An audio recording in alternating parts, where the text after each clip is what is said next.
के पूरी जो है हेल्दी लाइफ कैसे दे सके उसके बारे में बात करते हैं। तो मैं थोड़ा अपना प्रेजेंटेशन भी दिखाना चाहूंगी, वो मैं बताती हूँ आपको।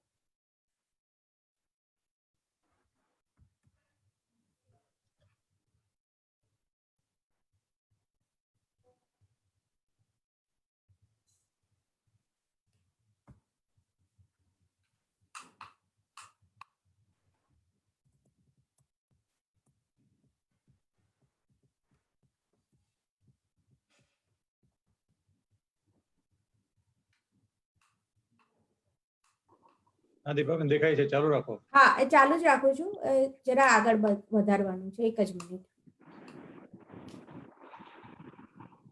तो सबसे पहले देखेंगे कि एडोलेसेंट, मैं बोल रही हूँ बराबर, एडोलेसेंट या तो मैं एडोलेसेंट स्पेशलिस्ट हूँ, तो बेसिकली एग्जैक्ट कौन सी एज को जो है कि एडोलेसेंट बोलते हैं। According to WHO, world health organisation, जो 9 से 19 ईयर्स यानी कि 9 से 19 साल का जो पीरियड माना गया है कोई भी लड़का या लड़की में, उसको एडोलेसेंट फेज बोलते हैं। यानी कि आपके जिंदगी का जो दूसरा दशक है उसे एडोलेसेंट फेज बोलते हैं। आप ये तस्वीर में देख सकते हैं कि कैसे एक लड़की या लड़का छोटा जो रहता है वो धीरे धीरे मैच्योर होके जो है वो एडल्ट में यानी कि वयस्क बनता है, उसका जो सफर रहता है उसको एडोलेसेंट फेज बोलते हैं। ये जो फेज रहता है इसमें आपने भी महसूस भी किया होगा, जिनके घर में ये एज में बच्चे हुए होते होंगे उन्होंने देखा होगा कि सडनली बच्चे में सब फेरफार होने, शारीरिक फेरफार होने शुरू हो जाते हैं। प्लस लड़की, प्लीज अपना ऑडियो म्यूट रखें बाकी सब लोग, there is lot of disturbance please.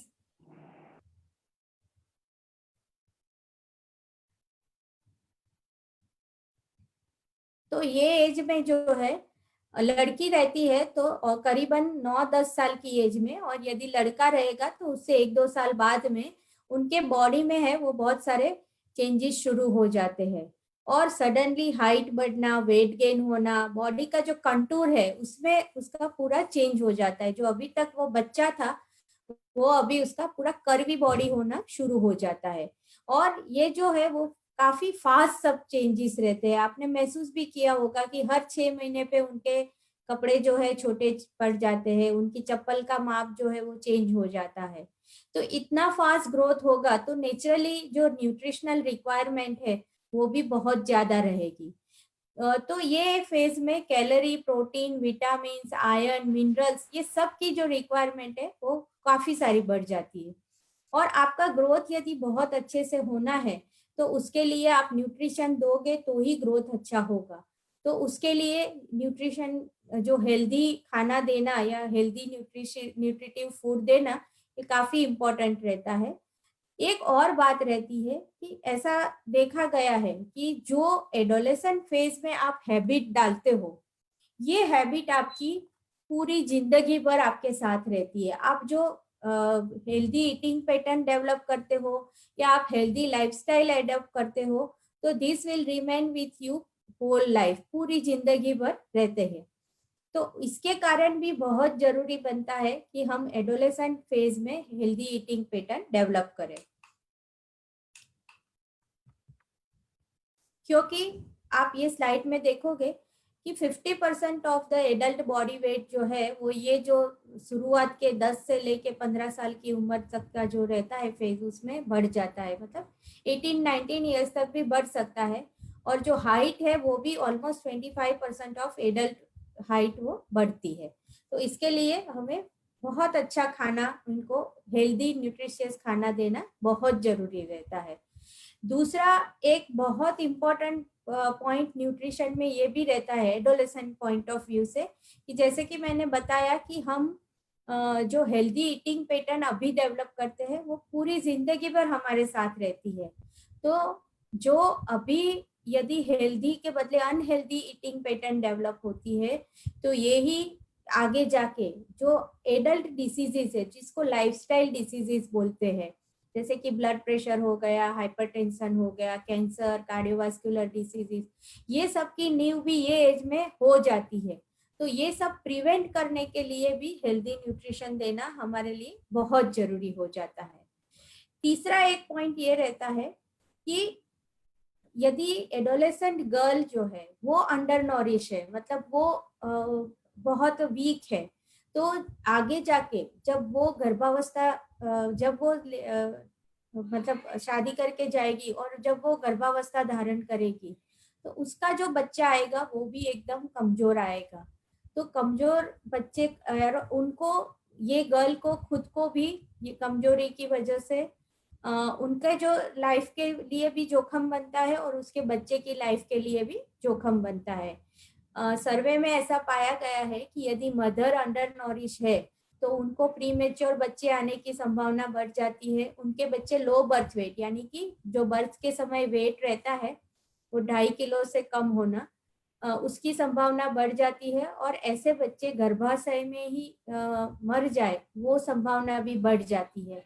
तो आगे की पीढ़ी भी हमारी सशक्त और हेल्दी बने, उसके लिए अभी से हमें एडोलेसेंट का जो न्यूट्रिशन है उसका ध्यान रखना है। कोई भी गर्ल रहती है, यदि उसको अच्छे से गर्भावस्था धारण करनी है तो इसके लिए जो क्राइटेरिया है वो उसका वेट मिनिमम 45 kg होना चाहिए और हाइट 145 सेंटीमीटर होनी चाहिए। तो होता क्या है कि अभी तक तो आप बच्चा जब आपका छोटा था आप सब अपने हिसाब से कर रहे थे, आपका बच्चा काफी हद तक आपकी बात मान भी लेता था। द मोमेंट ये लोग एडोलेसेंट फेज में आते हैं, हमने सब देखा कि जैसे इनकी हाइट बढ़ती है, वेट गेन होता है, ब्रेस्ट डेवलपमेंट लड़कियों में होता है, सब जगह पे बाल आना शुरू होता है, पीरियड्स में आना शुरू होता है। सेम वे बॉयज में भी सब चेंजेस आते हैं कि दाढ़ी मूछ आना, आवाज बदल जाना, ये सब तो हमें बाहर से दिखता है। ये जो शारीरिक फेरफार होते हैं वो तो हमें बाहर से दिखता है। सेम वे वो लोग के मानसिक तौर पे भी बहुत सारे चेंजेस आते हैं। अभी वो अपने पेरेंट्स से इंडिपेंडेंट होना शुरू करते हैं और उसकी वजह से बहुत सारी आर्ग्यूमेंट करना, वो लोग तार्किक विचार करके सोचना शुरू करते हैं। तो ये जो विचार शक्ति का डेवलपमेंट होता है उसके लिए बहुत सारे आपको प्रॉब्लम्स आते हैं। एक तो क्या होता है कि एडोलेसेंट फेज जो है इसमें इसको 3 फेज में बांटा गया है: early adolescent phase, mid and let adolescent phase. ये तीनों 3 फेज में जो रहता है वो उसकी एडोलेसेंट की जो न्यूट्रिटिव जरूरियात रहती है वो डिफरेंट रहती है और वो इनका जैसे जैसे ब्रेन और साइकोलॉजी डेवलप होती जाती है उस हिसाब से बदलता जाता है। तो पेरेंट्स को भी कई बार पता नहीं चलता है कि हम इससे कैसे डील करें। दूसरा यही फेज रहता है कि जब आपका बच्चा जब मिड एडोलेसेंट फेज में रहेगा तो 9th 10th 11th 12th standard में आएगा, तो वो टाइम पे अपनी जो प्रेजेंट सिस्टम है, पढ़ने की सिस्टम है, तो इनको बहुत ये लोग बिजी हो जाते हैं, स्कूल, ट्यूशन, कोई एक्स्ट्रा करिकुलर एक्टिविटी, और इतने फास्ट इनकी लाइफ हो जाती है कि सडनली उनको जो है वो कई बार घर पे खाने आने का टाइम नहीं मिलता है, या तो उनको काफी लंबे समय तक बाहर रहना पड़ता है। तो इसकी वजह से भी ईटिंग हैबिट में उसका इफेक्ट पड़ता है।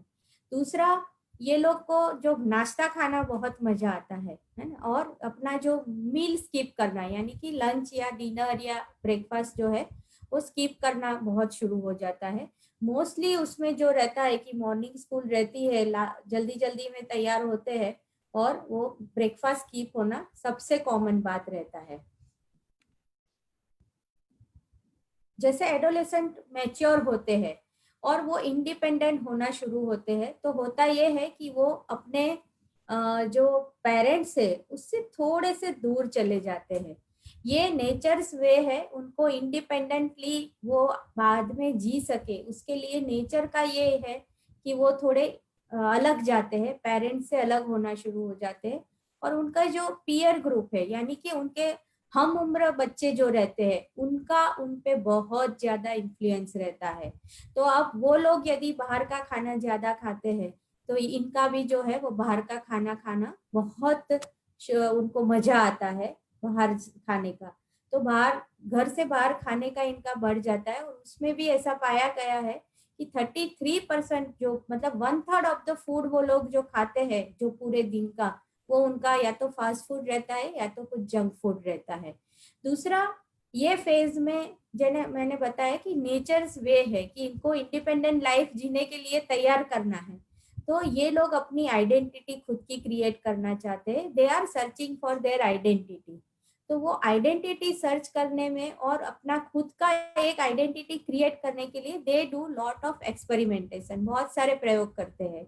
सपोज आपके घर में आप खाली वेजिटेरियन हो और आप वेजिटेरियन ही खाते हो, तो यहाँ पे सवाल आएगा कि why don't we eat non veg, मेरा फ्रेंड तो खाता है, वो तो एग्स खाता है, वो बोलता है मसल बनेगा, व्हाई डोंट वी, हम लोग क्यों नहीं खाते हैं। तो ऐसे ऐसे सवाल आपके सामने आते हैं।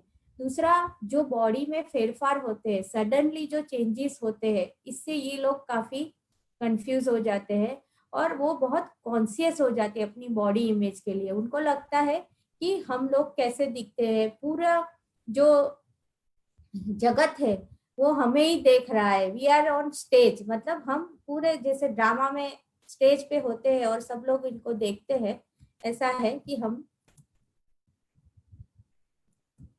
सब लोग हमें ही देखते हैं। तो इनको कितना खाना चाहिए, हाँ? जो एडोलेसेंट फेज है, मैंने बताया कि बहुत फास्ट ग्रोइंग फेज है। तो इसमें ऐसा माना जाता है कि यदि लड़की है तो उसकी जो kilo caloric value almost 2200 to 2200 kilo calorie रहती है, जो कि एक एडल्ट लेडीज रहती है उसकी इक्विवेलेंट रहती है। तो लड़की को उसकी माँ जितना खाती है उससे थोड़ा सा शायद ज्यादा खाना पड़ेगा, और लड़का जो है उसको उसका पापा जो खाता है उससे थोड़ा सा ज्यादा खाना पड़ता है। दूसरा, ये एज में आपके बोन भी डेवलप हो रहे हैं, तो बोन डेवलप हो रहे हैं तो नेचुरली कैल्शियम की रिक्वायरमेंट काफी बढ़ जाती है।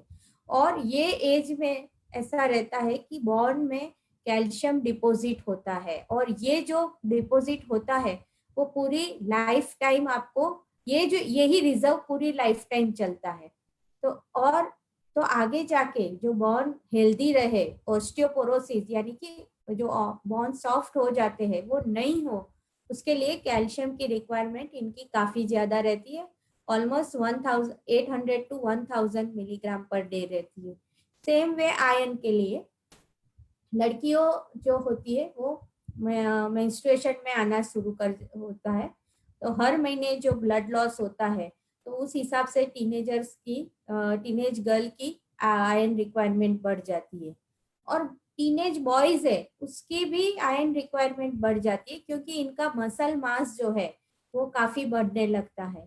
तो दोनों को ये जो ग्रोथ है उसके लिए आयरन की रिक्वायरमेंट है वो बहुत बढ़ जाती है। जो नेशनल हेल्थ सर्वे हुआ था 2015-16 में, उसमें अपने इंडिया में more than 55% of teenage girls and boys दोनों आयरन डेफिशिएंट ये पाए गए थे, यानी कि उनको एनीमिया था।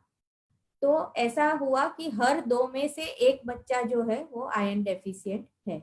और उसमें भी जो वेजिटेरियन है और जो बच्चे बहुत अपने वेट के बारे में कॉन्शियस है, उनको ये आयरन डेफिशिएंसी की प्रॉब्लम सबसे ज्यादा होती है।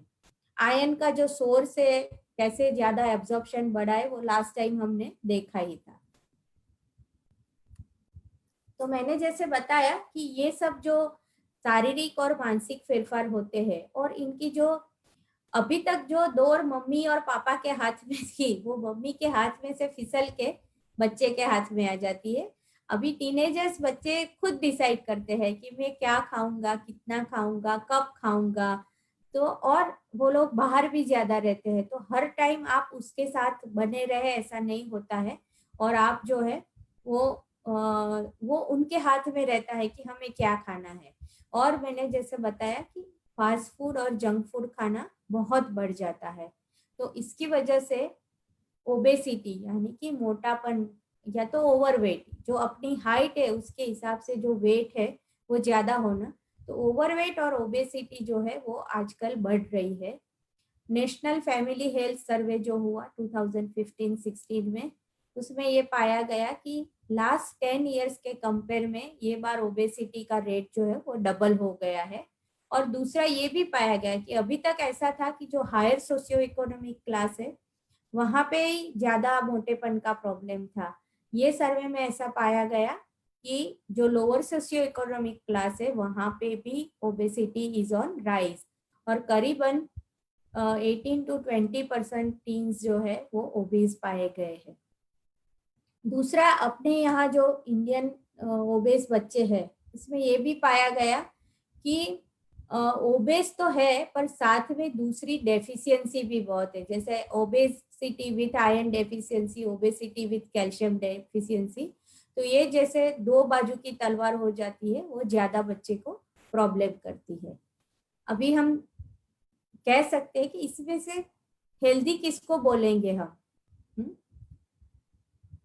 तो ज्यादातर मम्मियों का पहले ये रहता था कि जो बच्चा गोल मोल है, मोटा है, वो हेल्दी है, पर ऐसा नहीं है। आपको स्ट्रॉन्ग बनना है, हेल्दी यानी मोटा या फैट बनना ऐसा नहीं रहता है।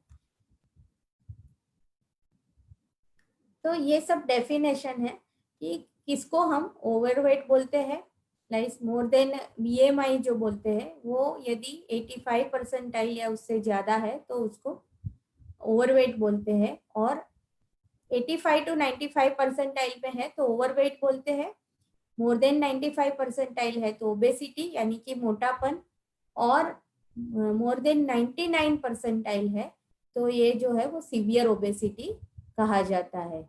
और ये प्रॉब्लम सिर्फ इंडिया में है नहीं, सब लोगों की अभी जो है वो ईटिंग पैटर्न जो है, फूड हैबिट जो है वो सब बहुत चेंज हो रहे हैं। तो दिस इज ग्लोबेसिटी, यानी ऑल ओवर वर्ल्ड में ये प्रॉब्लम बढ़ रही है। मेन तो जो जंक फूड और फास्ट फूड खाने का हमारा बढ़ गया है, उसकी वजह से ओबेसिटी काफी ज्यादा बढ़ रही है।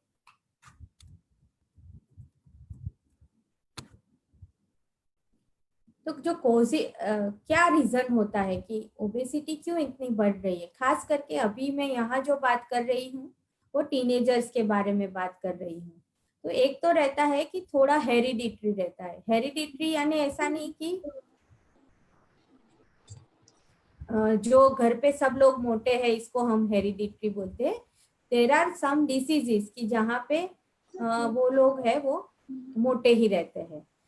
मेटाबॉलिक रेट यानी कि आप जो खाना, आपकी चयापचय की क्रिया जो है वो कितनी फास्ट है उस पे ऊपर डिपेंड करता है, बहुत सारे हॉर्मोन्स पे भी डिपेंड करता है, वो जीनेटिक हो गया। पर मेन हम, hello please mute your self. Main हम जो यहाँ बात करेंगे वो एनवायरमेंटल और जो एडोलेसेंट रिलेटेड क्या प्रॉब्लम है। एक तो आजकल के बच्चों का जो है वो स्क्रीन टाइम बढ़ गया है। एक्सेसिव स्क्रीन टाइम की वजह से, यानी कि आप बैठे ही रहते हो, आप फिजिकल एक्टिविटी नहीं करते हो और आप टीवी या कुछ भी गैजेट के साथ रहते हो, तो वो आपका बैठाड़ू जीवन हो जाता है। और उसकी वजह से दूसरा ये भी होता है कि जब आप टीवी में न सब में देखते रहते हो तो मीडिया का इन्फ्लुएंस बहुत होता है, तो जो हेल्दी फूड ऑप्शन है उसके बदले ज्यादातर चिप्स और ये सब खाना बढ़ जाता है, मतलब फास्ट फूड और जंक फूड खाना भी उसकी वजह से बढ़ जाता है। फिजिकल एक्टिविटी, दो प्रॉब्लम होता है, एक तो एक्सेसिव स्क्रीन टाइम भी है, और दूसरा कि बच्चे को जो ये कैरियर डिसाइडिंग ईयर्स रहते हैं 9, 10, 11, 12, तब ये लोग को इतना काफी हेक्टिक शेड्यूल रहता है, बिजी शेड्यूल रहता है कि वो लोग को फिजिकल एक्टिविटी करने का टाइम नहीं मिलता है। फास्ट फूड डाइट है एंड फैमिली बिहेवियर, ओवरऑल पूरे फैमिली की भी जो ईटिंग हैबिट्स है वो काफी चेंज हो रही है। तो उसकी वजह से भी जो है वो ओबेसिटी इज ऑन राइज। तो यहाँ पे अच्छा बताया गया है कि obesity do not run in family. ये जो मोटापन है वो फैमिली में नहीं रन होता है, वो इसके लिए रन होता है कि कोई फैमिली में दौड़ता ही नहीं है, रन नहीं करता है, but it occurs because nobody run in the family. तो आप बोलोगे कि यदि ओबेसिटी है तो क्या प्रॉब्लम है, उसमें क्या है, बच्चा मोटा दिखेगा, पर उसके बहुत सारे आगे जाके प्रॉब्लम्स होते हैं जो लाइफस्टाइल डिसीज बोलते हैं, नॉन कम्युनिकेबल डिसीज, यानी कि जो ऐसे कुछ वायरस या बैक्टीरिया के संक्रमण से नहीं होते हैं। ये जो डिसीज है जैसे कि हाइपरटेंशन हो गया, ब्लड डायबिटीज हो गया, हार्ट के जो प्रॉब्लम्स होते हैं, आजकल सबको जॉइंट रिप्लेसमेंट करना भी बढ़ गया है। तो वो क्योंकि जो जॉइंट्स जो हड्डियां है वो नरम हो जाती है। फिर गर्ल्स में पीसीओएस का प्रॉब्लम होता है, यानी मेंस्ट्रुअल इरेगुलरिटीज होना, और उसके साथ बहुत सारे प्रॉब्लम्स होते हैं। तो ये तो हो गया कि शारीरिक प्रॉब्लम होते हैं। उसके साथ यदि एडोलेसेंट जो रहे हैं वो बहुत मोटे रहते हैं, तो वो उनका जो सेल्फ एस्टीम यानी कि जो आत्मसम्मान है वो भी उनका कम हो जाता है। वो लोग बुली यानी कि सब लोगों की मजाक मस्करी का भोग भी ज्यादा बनते हैं। बहुत हेलो। सारे साइकोलॉजिकल प्रॉब्लम्स भी, साइकोलॉजिकल एंड साइकोसोशियल प्रॉब्लम, ये भी इनको बहुत सारे होते हैं। तो ओबेसिटी जो है वो सिर्फ इसकी शारीरिक उसमें ही प्रॉब्लम नहीं करती, इवन मानसिक तौर पे भी उसका असर होता है।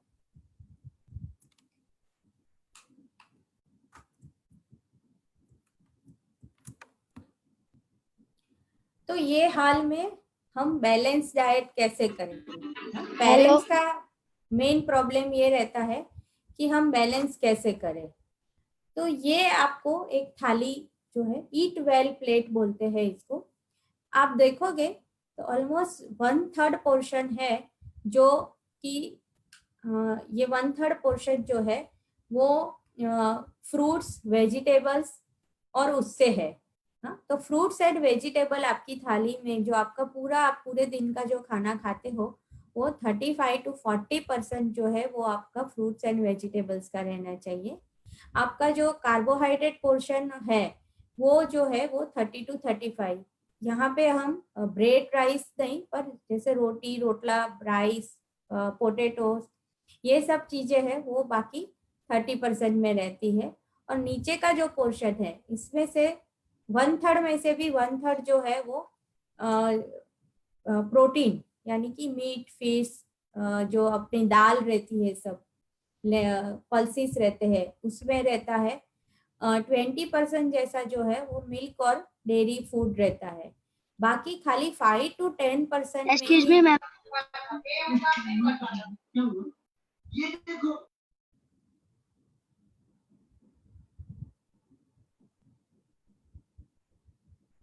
तो बाकी 5 to 10% ही, 5% ही आप समझ लो कि जो बहुत अच्छा हमें बाता है, कोल्ड ड्रिंक्स हो गया, चॉकलेट हो गया, केक हो गया, मिठाई हो गया, ये सब उसमें आता है। तो मेन तो आप जब भी इनकी थाली बनाते हो, जब भी इनको खाना इनके लिए प्रिपेयर करते हो, तो ये चीज हमारे ध्यान में हमेशा रहनी चाहिए कि हमारी थाली जितनी हो सके उतनी कलरफुल, लास्ट टाइम भी बताया था, ये बार वापस बता रही हूँ कि जितनी हो सके कलरफुल होनी चाहिए। आप कुक वेजिटेबल्स के साथ रॉ वेजिटेबल्स यानी सलाद भी साथ में होना ही चाहिए, साथ में दही या छाछ इस टाइप का भी होना चाहिए। जनरली देखा जाए तो हमारी जो इंडियन थाली है वो काफी बैलेंस थाली है यदि हम प्रॉपर वे में खाते हैं तो ये जैसे थाली में बताया गया है कि एक दाल है, दही है, एक ग्रीन वेजिटेबल है, एक सादा वेजिटेबल है, साथ में कच्चा सलाद भी है, और आप इसमें थोड़ा सा रोटी या चावल जो भी आप मिक्स करना चाहो वो ले सकते हो। तो ओवरऑल जो है हमारा स्टेपल फूड बदलता है। जैसे नॉर्थ इंडिया में गेहूं ज्यादातर खाते हैं और साउथ इंडियन में राइस ज्यादा खाते हैं, तो वहां पे थोड़ा फर्क आता है, पर बाकी का जो चीज है वो हम ऐसे इस तरह से इसको बैलेंस करके हमें खाना है, बच्चों को खिलाना है। दूसरा, उनको पानी बहुत पिलाना है, क्योंकि स्किन में भी चेंजेस होते हैं। जो हमारी पसीने वाली ग्रंथियां है वो बहुत एक्टिव हो जाती है, तो पिंपल्स के प्रॉब्लम्स भी बहुत होते हैं। तो इसके लिए minimum 10 to 12 glass of water इनको पीना है टू प्रिवेंट डिहाइड्रेशन। पर उसके साथ इनकी स्किन भी अच्छी रहे उसके लिए भी 10 से 12 ग्लास पानी पीना है। जनरली हम लोग एडोलेसेंट को ऐसा बोलते हैं कि एवरी आवर आपको, आप जब भी याद आता है 1 ग्लास पानी पियो। आप जग रहे हो तब तक एटलीस्ट आप 10 से 12 ग्लास पूरे दिन में पानी पीना ही है। क्योंकि थोड़ा सा माइल्ड डिहाइड्रेशन यानी कि लेस देन 1% डिहाइड्रेशन भी होता है तो वो इनको कई बार हेडेक होता है, इरिटेबिलिटी होती है, क्लास में वो लोग अपनी पढ़ाई में कंसंट्रेट नहीं कर पाते हैं। तो ये फिगर जो है वो हमें ध्यान रखनी है। एडोलेसेंट जो है इनको जो 3 मेजर मील यानी कि ब्रेकफास्ट, लंच और डिनर, ये इन्हें जरूर खाने हैं। खास करके थोड़ा ब्रेकफास्ट के बारे में बात करूंगी कि ब्रेकफास्ट जो है वो पूरे आपके दिन की जो शुरुआत है, जब बच्चे उठते हैं तो उठने के बाद within half an hour to 1 hour इनको हेल्दी ब्रेकफास्ट दे के ही स्कूल भेजना है। तो ब्रेकफास्ट आप करते हो तो वो पूरी एनर्जी सप्लाई करता है जो होल डे उसका चलता है। दूसरा कि बच्चे जब शुरुआत में ही अच्छे से खा लेते हैं तो वो पूरे दिन में बाकी आप चलते फिरते हो तो वो जो एनर्जी है वो अच्छे से यूटिलाइज हो जाती है। और ये आपकी एनर्जी तो इम्प्रूव करता है, पर जो स्कूल में पढ़ाई होती है तो जो कंसंट्रेशन है वो भी इसका बच्चों का इससे बहुत अच्छा रहता है। और ऐसा माना जाता है कि जो लोग अच्छे से ब्रेकफास्ट करते हैं उनका वेट कंट्रोल में रहता है, क्योंकि उनको फिर बीच बीच में बिंज ईटिंग करने की यानी कि बीच बीच में कुछ ना कुछ खाते रहे वो नहीं इच्छा होती है। तो ये बहुत जरूरी है कि टीनेजर्स जो है वो अपना ब्रेकफास्ट स्किप नहीं करें। साथ ही साथ में जो बॉडी का डेवलपमेंट हो रहा है उसके लिए minimum 60 minutes of moderate intensity physical activity करना भी पूरे दिन में एक बार एटलीस्ट वो बहुत जरूरी है। You can choose any activity. आप योगा करो, कोई भी एरोबिक्स एक्सरसाइज करो, कोई स्पोर्ट्स खेलो, कोई भी आप एक्टिविटी पसंद कर सकते हो, पर वो करना बहुत जरूरी है। एडोलेसेंट के लिए नींद भी उतनी ही इम्पोर्टेंट है, क्योंकि इनका जो फास्ट ग्रोथ होता है, फास्ट ग्रोथ और हार्मोनल बैलेंस, ये इसके लिए एडिक्वेट स्लीप बहुत जरूरी है। मिनिमम 7 to 9 आवर्स की स्लीप तो चाहिए ही चाहिए, और 6 घंटे से कम तो होनी ही नहीं चाहिए। तो थोड़ी गाइडलाइन देखते हैं कि इनको कैसे ये सब हम कर सकते हैं। तो 3 बार तो खाना, मेजर मील जो बोलते हैं, ब्रेकफास्ट, लंच और डिनर, ये 3 मेजर मील इनको खाना ही खाना है, ब्रेकफास्ट स्किप नहीं करना है। जब भी खाते हैं तो बहुत सारे fruits, vegetables and whole grain, यानी कि जितना मोटा अनाज हम खाते हैं वो हमारे लिए ज्यादा जरूरी है। प्रोटीन में भी ऐसा है कि लो फैट वाला प्रोटीन हमें सिलेक्ट करना है। और जो हम दूध वगैरह लेते हैं वहां पे भी जितना हो सके स्कीम मिल्क आप यूज करो, वो ज्यादा जरूरी है। और इस सब के साथ जब भी आपको प्यास लगती है, सादा पानी पीना है, कोल्ड ड्रिंक्स है या तो और फ्रेश जूस की जिसमें बहुत सारा शुगर रहता है वो अवॉइड करना है। फिर ये लोग बाहर भी बहुत रहते हैं, तो जहां तक हो सके इनको घर से ही बाहर इनका लंबे टाइम तक रहना होता है, तो लंच जो है या तो ब्रेकफास्ट वो पैक करके देना है। और इन बिटवीन जैसे दोपहर को ट्यूशन वगैरह जाते हैं तो इनको साथ में कुछ फ्रूट्स दे दो या तो थोड़े सीख चना इस टाइप की चीज दे दो, कोई दही या थोड़ी घर पे बनाई हुई कम शुगर वाली लस्सी है, छाछ है, ये सब चीजें हम इनको दे सकते हैं।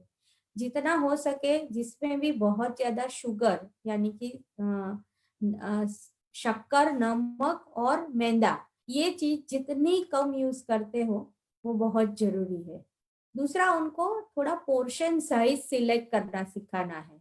जनरली क्या होता है, हम रेस्टोरेंट में ऐसे जाते हैं ये लोग, तो कोई बर्गर है तो एक बर्गर लोगे तो इतना पैसा होगा, और साथ में इसके बदले आप 2 या 3 बर्गर खरीदोगे तो आपको सस्ता पड़ता है, तो उसकी सस्ते की उसकी लाइन में हम लोग थोड़े ज्यादा खरीद लेते हैं ये लोग, और वो बहुत ज्यादा उनका जंक फूड होना शुरू हो जाता है खाना।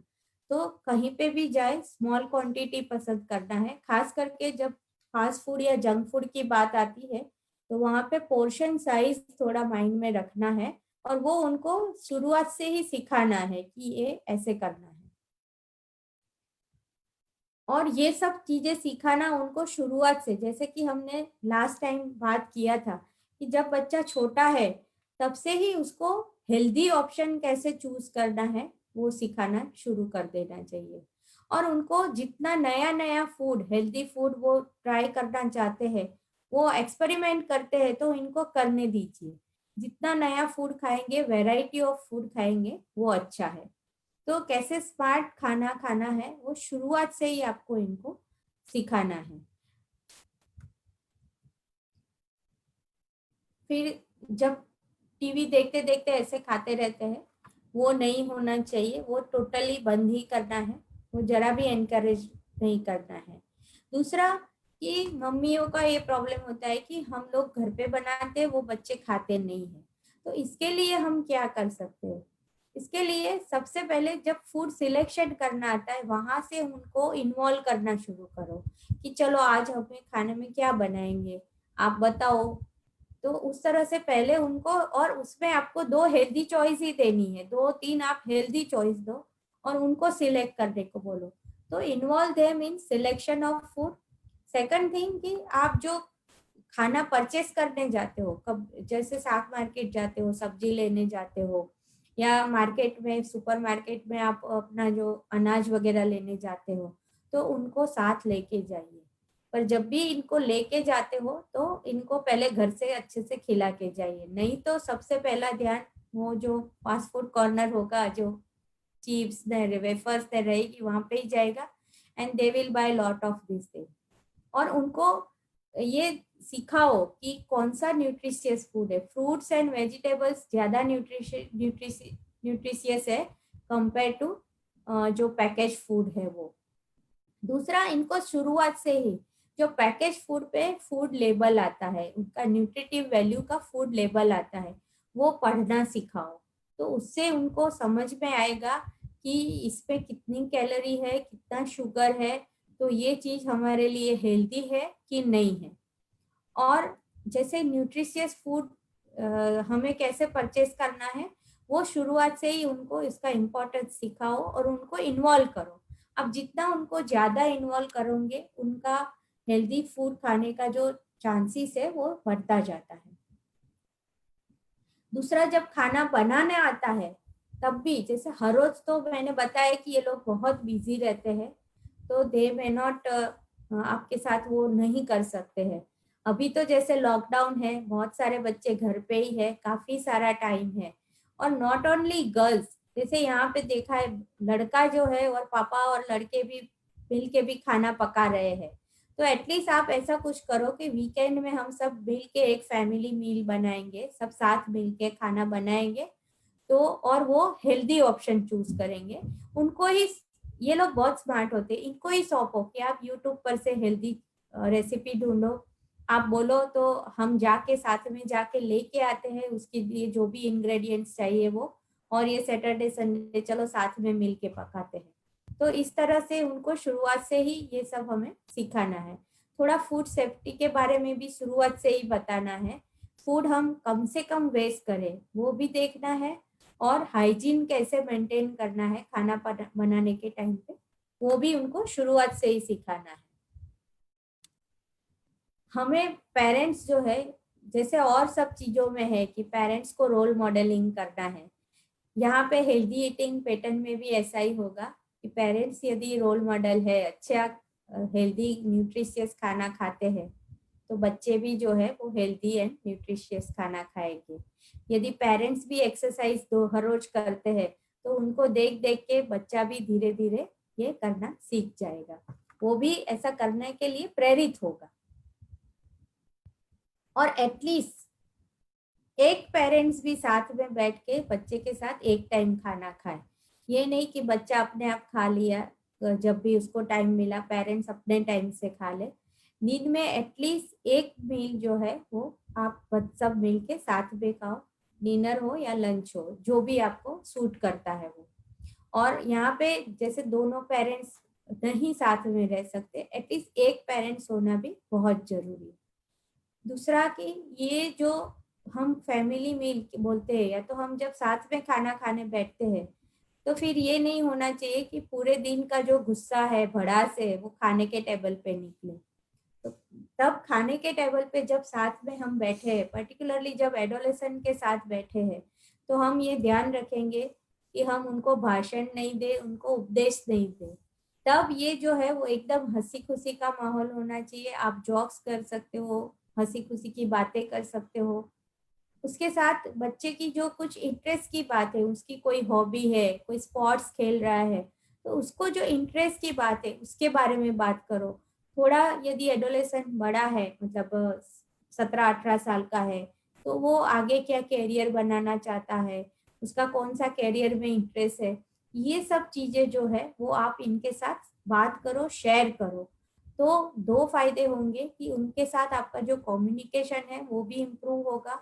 जितना कम्युनिकेशन इम्प्रूव होगा, आप उनको हेल्दी जो भी हैबिट्स डालना चाहते हो उसमें वो आपको हेल्प करेगा। और ऐसा माना गया है कि जो लोग अपना फैमिली मील, जो टीनेजर्स फैमिली मील एंजॉय करते हैं, तो वो लोग जो जितने फैमिली के साथ ज्यादा रहते हैं, तो वो अ, अपने जैसे किचन को बाद में क्लीन करने में उस पे भी हेल्प करते हैं। और वो हेल्दी ईटिंग पैटर्न भी, उनका जो जंक फूड और वो खाना है वो आपो आप थोड़ा कम ही हो जाता है। तो इस तरह से जो है, जो एडोलेसेंट है, इनको हम हेल्दी ईटिंग हैबिट डाल सकते हैं।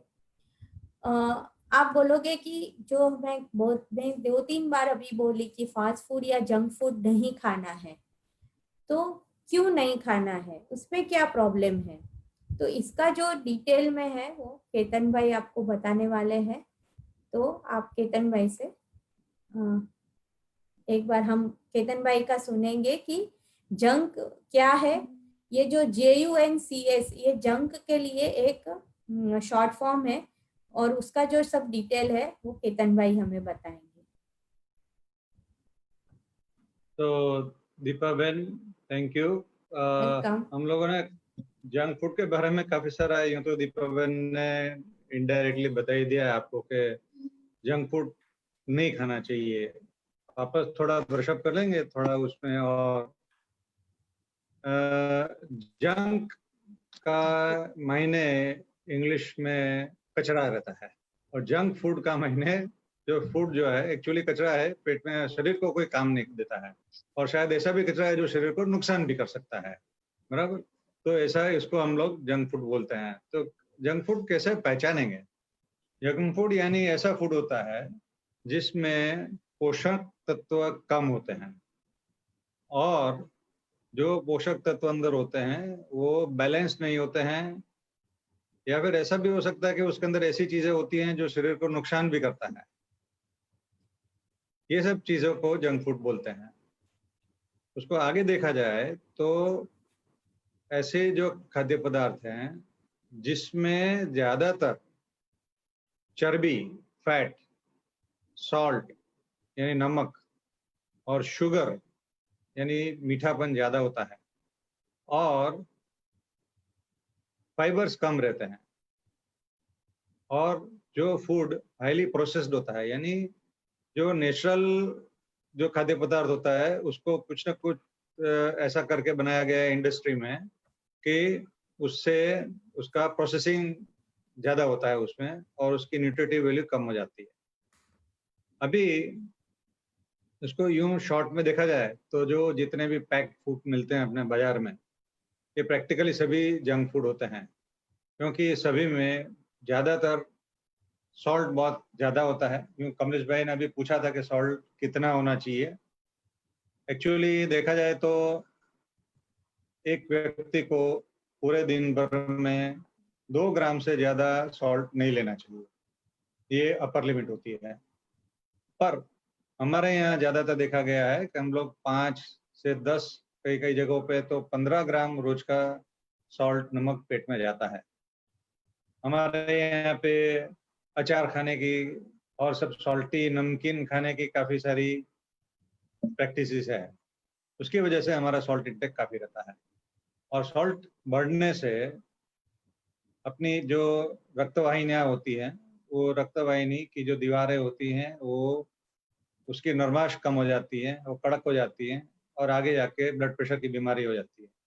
और ज़्यादा ही फिर सॉल्ट खाने से किडनी की भी तकलीफें होती है। तो ये लंबे टाइम में ज़्यादा सॉल्टी चीज़ें नुकसान करने लगता है। और जब ब्लड प्रेशर और चीज़ें तकलीफ करती है तो ऑब्वियसली जाके पीछे जाके हार्ट की तकलीफें भी आने लगती हैं। फिर रही बात शुगर की है। तो मीठी चीज़ें जितनी ज़्यादा खाते हो, उतना जाके आगे जाके मोटापा होता है। ये मोटापे से क्या-क्या होता है, जैसे आप दीपा बहन ने सब कुछ हमको बताया कि मोटापे से काफ़ी सारी बीमारियाँ चालू हो जाती है।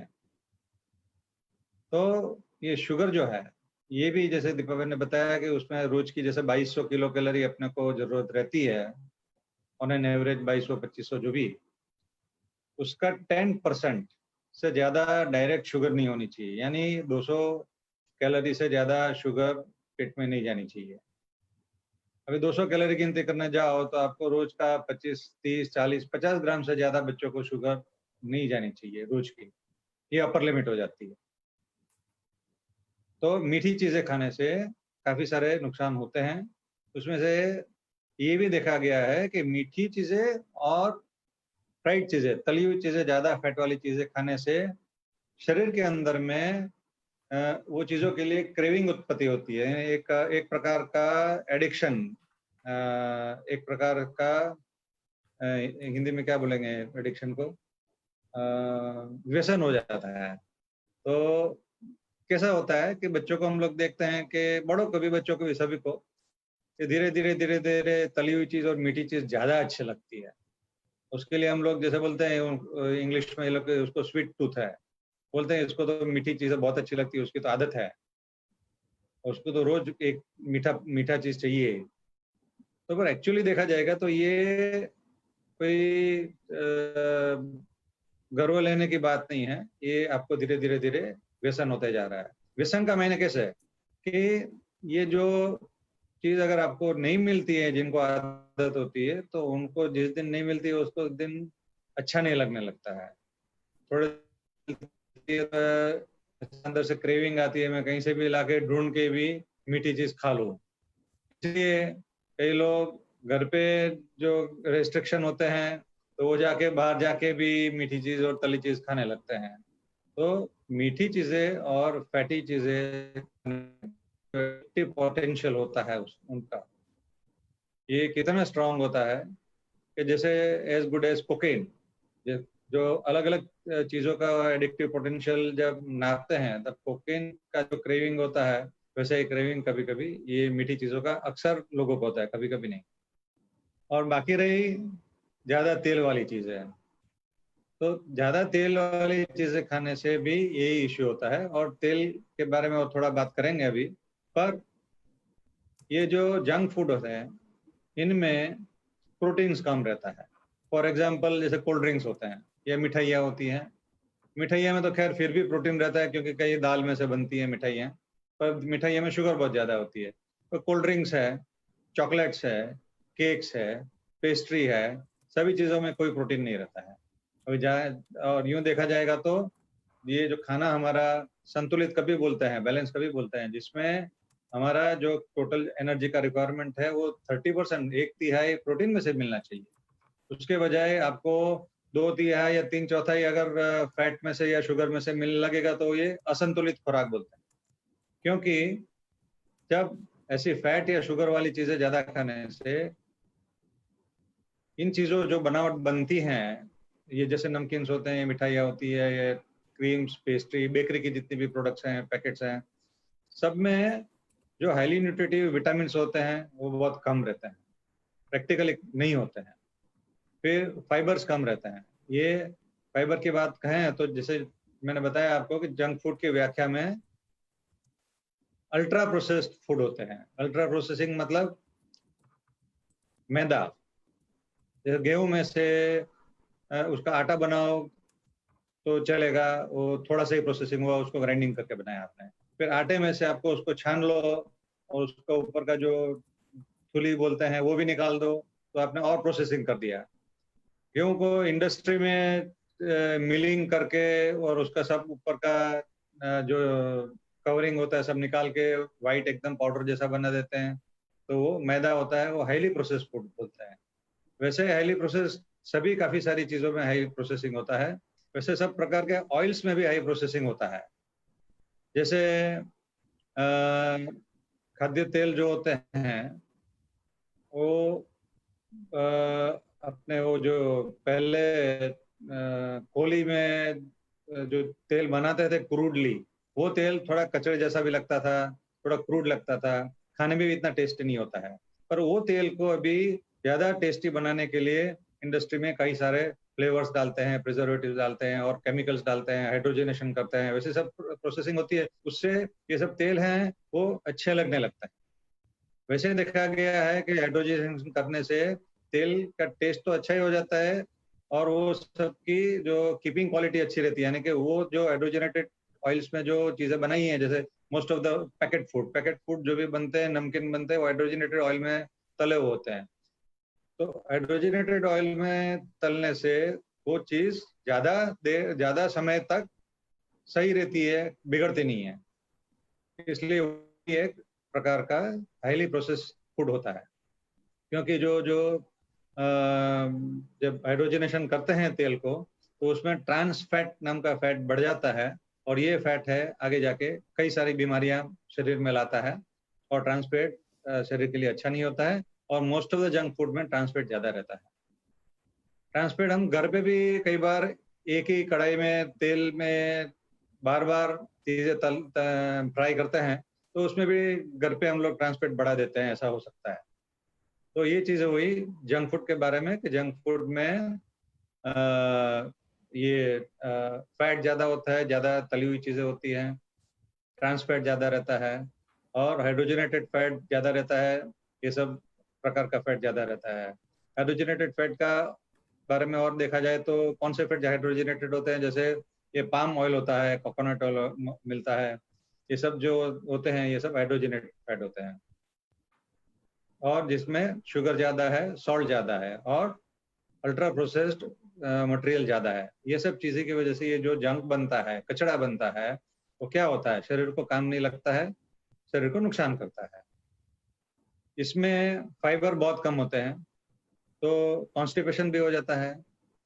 इसमें ये शुगर ज्यादा होने से एकदम से ब्लड में शुगर बढ़ जाता है और फिर तुरंत कम भी हो जाता है शुगर, और फिर जब शुगर कम होता है तभी ये दिमाग जो होता है बच्चों का और बड़ों का भी, वो बराबर एकदम स्मूथली काम नहीं करता है, कंसंट्रेशन नहीं बना सकता है, बराबर।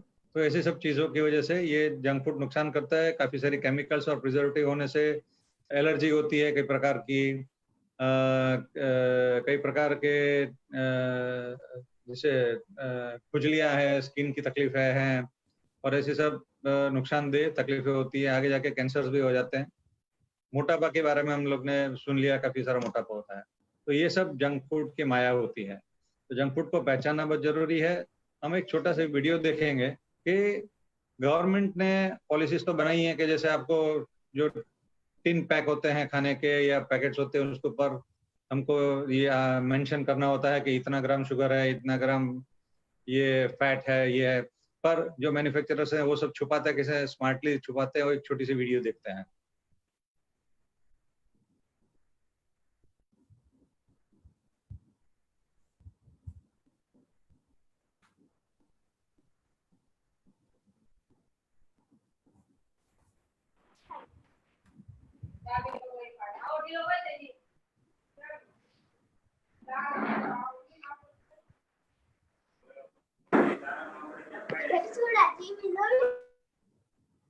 दिख रहा है सबको?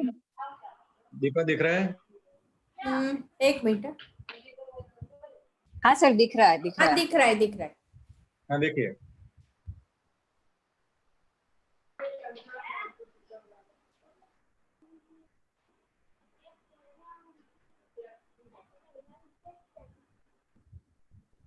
सर वॉइस नहीं आ रहा है वीडियो का।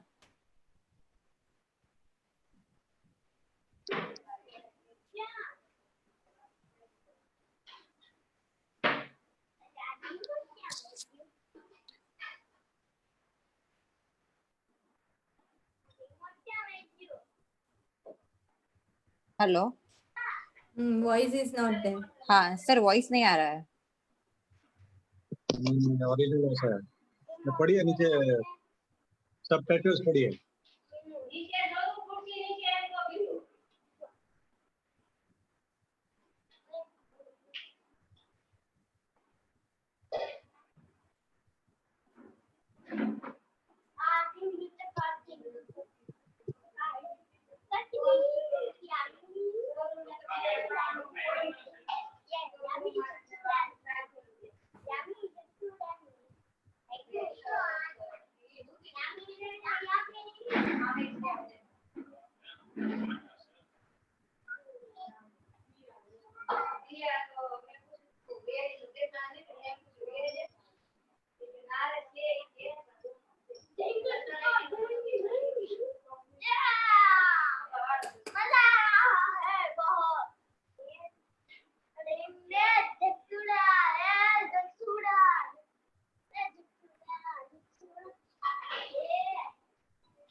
બાબલા જોવા ટીવી માં બાબલા જોવા હે હે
ओके, तो कंपनियां जो होती हैं सब चीज़ों को मीठा और अच्छा चटपटा बनाने के लिए काफ़ी सारे तिकड़म करती हैं, और जो एडवर्टाइजमेंट भी ऐसे करती है जैसे जिससे बच्चे ज़्यादा खाएंगे, और ऐसे उनके ब्रांड वैल्यू बन जाने से ऐसी एडवर्टाइजमेंट भी करते हैं जैसे चॉकलेट होती है तो चॉकलेट देने से ही प्यार जता सकते हैं हम, कैडबरी देंगे तो ये हमारा प्यार जतता है, और सब मानने भी लगते हैं ये। और एडवर्टाइजमेंट्स कैसी कैसी काम करती हैं हमको मालूम है। ये जो चॉकलेट्स होती हैं जैसे कैडबरी भी होती है उसमें कुछ नहीं है, शुगर ही शुगर है, ज़्यादा मोर देन 40-50% शुगर रहती है, और इतना सस्ते दाम में कौन आपको न्यूट्रिशियस फूड देगा?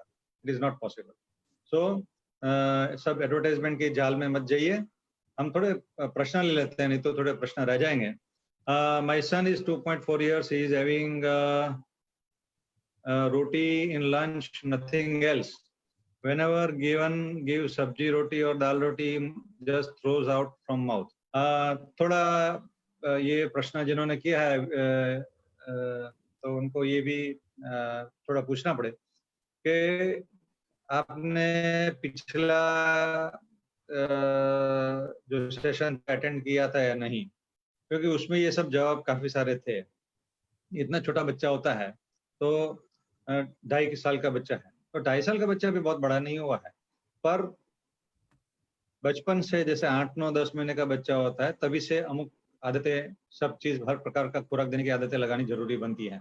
जो बच्चों को वो उम्र से रेगुलर आदतें, सब दाने वाली चीज, रोटी सब्जी दाल सब चीज नहीं दिया जाता है, या फिर अमुक चीज ज्यादा दी जाती है, जैसे सब पीस पीस के देते हैं मिक्सी ग्राइंडी वगैरह में, जिसकी वजह से बच्चा को पेस्टी और थिन खाना मिलता है, या फिर जिनको सब अपॉर्चुनिटी नहीं दी जाती है उनका स्वभाव ऐसा बनने लगता है। दूसरा कि 2.5 साल पे बच्चों को ना बोलने की आदत भी शुरू होती है। बच्चा सब कुछ चीज अपने कंट्रोल में करना चाहता है, तो कई बार क्या, जैसे पिछली बार हमने बताया था कि अगर मम्मियाँ फोर्स करने लगती है बच्चे को, आज बच्चे ने सुबह से खाया नहीं है, मुझे तो ऐसा ही लगता है कि बच्चा भूखा रह गया है, मेरा इतना तो खाना ही चाहिए न, ऐसा दिमाग में या और कोई भी कारण से लेके बच्चा इतना तो खाना ही चाहिए, ऐसा खाना ही चाहिए कर करके उसके पीछे पड़ते हैं, उसमें दो चीजें होती हैं, या तो बच्चा नेगेटिविटी तरफ जाता है, ना बोलने लगता है और चीजों के लिए ना बोलना शुरू कर देता है। जैसे यहाँ पे आपका दाल बच्चा नहीं खाता है, सब्जी नहीं खाता है, तो आप शायद हो सकता है कि आपने फोर्सफुली सब्जियां दाल देने का चालू कर दिया होगा, या फिर जब 10 महीना 11 महीने का बच्चा था तभी दाल और सब्जियां का इंट्रोडक्शन नहीं हुआ होगा। ये दो मेन चीज रहती है ये उम्र में। अभी करना क्या है, 2.5 साल पे अगर बच्चा नहीं खाता है तो थोड़ा आपको ही सब्र करना पड़ेगा। पहले जो बच्चा रेगुलरली खाता है वो चीजों देते रहिए। जो चीज अश्विनी इनमें करो लिंक कर वो दो नहीं चांस खाता है उसको आप जब खाने बैठते हैं तो बाजू में रखिए, उसको खिलाओ मत, मैं तने आप बनावी खाइए દીધું છે ને वो चीज। मैं दीपा बनावी बेन तने आपका મને माइट म्यूट कमलेशભાઈ करिए। बोल्या હતા એટલે दीपा बेन माइट म्यूट अच्छा करिए प्लीज। तो जो बच्चा चीजें नहीं ओके खाता है हाँ तो चल थोड़ा बाजू में बाय रखिए, आप खाइए, आप एंजॉय करिए, पर वो खाने की चीजों का बहुत प्रेज मत करिए, अच्छा खाने की चीजों का बहुत वखाण मत करिए। ओ दाल तो बहुत अच्छी है बेटा, ये तो खाना ही चाहिए तेरे को, एकदम उसे न्यूट्रिशन मिलेगा। 2.5 साल बच्चा, 5 साल का बच्चा को ऐसा पता नहीं चलेगा कि भाई आपको दाल अच्छी लगती है, अरे मुझे भी अच्छी लगनी चाहिए, या आपने बताया कि ये खाने के लिए हमारे लिए शरीर के लिए अच्छा है, मुझे भी अच्छा लगना चाहिए। बस आप बाजू में बैठ के एंजॉय करिए। उसको कभी कोई दिन आएगा जब वो हाथ दाल में डालेगा, कभी उसको इच्छा होगी, मानो कभी इच्छा होती है तो सामने से जाके जाके ज्यादा एकदम धरने नहीं लगने का, खाली चटा देने का, तो धीरे धीरे वो वो उसकी तरफ जाएगा। और देखो बच्चे का स्वाद किस चीज का उसको पसंद आता है, क्योंकि फिर अभी आपको ये प्ले करना पड़ेगा अलग अलग प्रकार के स्वाद, जो जो चीजों को आपको खिलाना है उसका अलग अलग स्वाद, अलग अलग शेप बना के देने का, अलग अलग प्रेजेंटेशन बना के देने का, तो जाके बच्चा कभी कभार खाने का शुरू कर देता है। फिर एक बार थोड़ा सा खा ले तो एकदम एकदम एंथुसियाज्म में आके ज्यादा मत खिलाओ, बच्चे को लिमिटेड ही खाना दीजिए और धीरे धीरे उसको खाने की आदत पड़ने दीजिए। और जिस दिन कभी होता है कि आपने स्पेशली बना लिया कि जैसे आपको मालूम है कि बच्चे को ये सब्जी पसंद आ गई आज भिंडी, और आपने कल जाके बहुत अच्छी भिंडी बनाने की कोशिश कर ली और कल ही उसने ना बोल दिया, तो नासीपास मत हो जाओ, हताश मत हो जाओ, उसके पीछे मत पड़ो कि बेटा मैंने तो आज बहुत मेहनत से आपके लिए भिंडी बनाई, आप खा ही लो। ऐसा नहीं कर सकते हैं, बराबर। बच्चे का जो वर्डिक्ट है उसको रिस्पेक्ट करो, उसको नहीं खाना है छोड़ दीजिए, बराबर। तो ऐसा आप करते रहेंगे, धीरे धीरे धीरे कई महीने लगेंगे, हैं, कई हफ्ते की बात नहीं कर रहा हूं। 2.5 साल का बच्चे को भी महीना 2 3 4 महीना एक सीजन चली जाती है, एक साल चले जाता है सब्जी खाना सिखाते हुए, क्योंकि मेजोरिटी केस में 10 11 महीने पे सभी प्रकार के स्वाद, रंग, टेक्सचर सब बच्चे को नहीं मिला होता है, तो वो उसके दिमाग में सेट हो गया होता है, तो उसको अनसेट करने में, अनलर्न करने में देर लगती है। और आप ये छोटे बच्चों को या बड़े बच्चों को भी और बच्चों के साथ में बैठ के खिलाओ, तो दूसरे बच्चों को खाते हुए देख के आपका बच्चा टेस्ट करने को तो जाएगा ही जाएगा, और वो टेस्ट करेगा तभी एकदम एंथुसियाज्म में आके बहुत सारा उसको प्रेज मत करो, बहुत ज्यादा खिलाने की कोशिश मत करो, जस्ट वेट, बराबर। Be non judgmental. बच्चा ने खाया, अच्छा किया, अब बोलो बच्चे को, हमने आगे प्रेज के सेशन में सीखा है कि भाई प्रेज कैसे करने का। बच्चे को बोल सकते हैं कि बच्चा आज तूने ये सब्जी खाई या दाल खाई तो हमें अच्छा लगा, मुझे लगता है कि दाल अच्छी थी आज, तुझे भी अच्छी लगी होगी। तो एक फीलिंग उसके साथ में जो आती है वो थोड़ी सी अटैच करके उसको नॉन जजमेंटल वे में बच्चे के साथ बातें करिए, और ह्यूमर के साथ में, हैं, खेलते खेलते हंसते हुए बच्चे के साथ में आप खिलाने की कोशिश करो तो जरूर खाते हैं बच्चे, और सब्र करना जरूरी है। नेक्स्ट क्वेश्चन है, my son 8 year old is not taking food by himself. If we force, he said, my hand become dirty. We give him like idli dokda, then he eats, but not sabji or dal by himself. Again, same issue is here. जो बच्चों को 12 महीने की उम्र के पहले सब चीजों का एक्सपोजर नहीं होता है, उनको ये सब ऐसी आदतें होती हैं, मेरे हाथ बिगड़ गए, मुझे ऐसा टेक्सचर अच्छा नहीं लगता है, ये तो ऑयली है, ये तो पेस्ट जैसा है, ये तो ऐसा कलर का है, मुझे नहीं खाना है, ये सब चीजें कई शुरुआत हो जाती है। और ये बच्चों में एक खास ये भी देखा गया है कि कई बच्चे सेंसिटिव होते हैं, हाइपर सेंसिटिव बोलते हैं।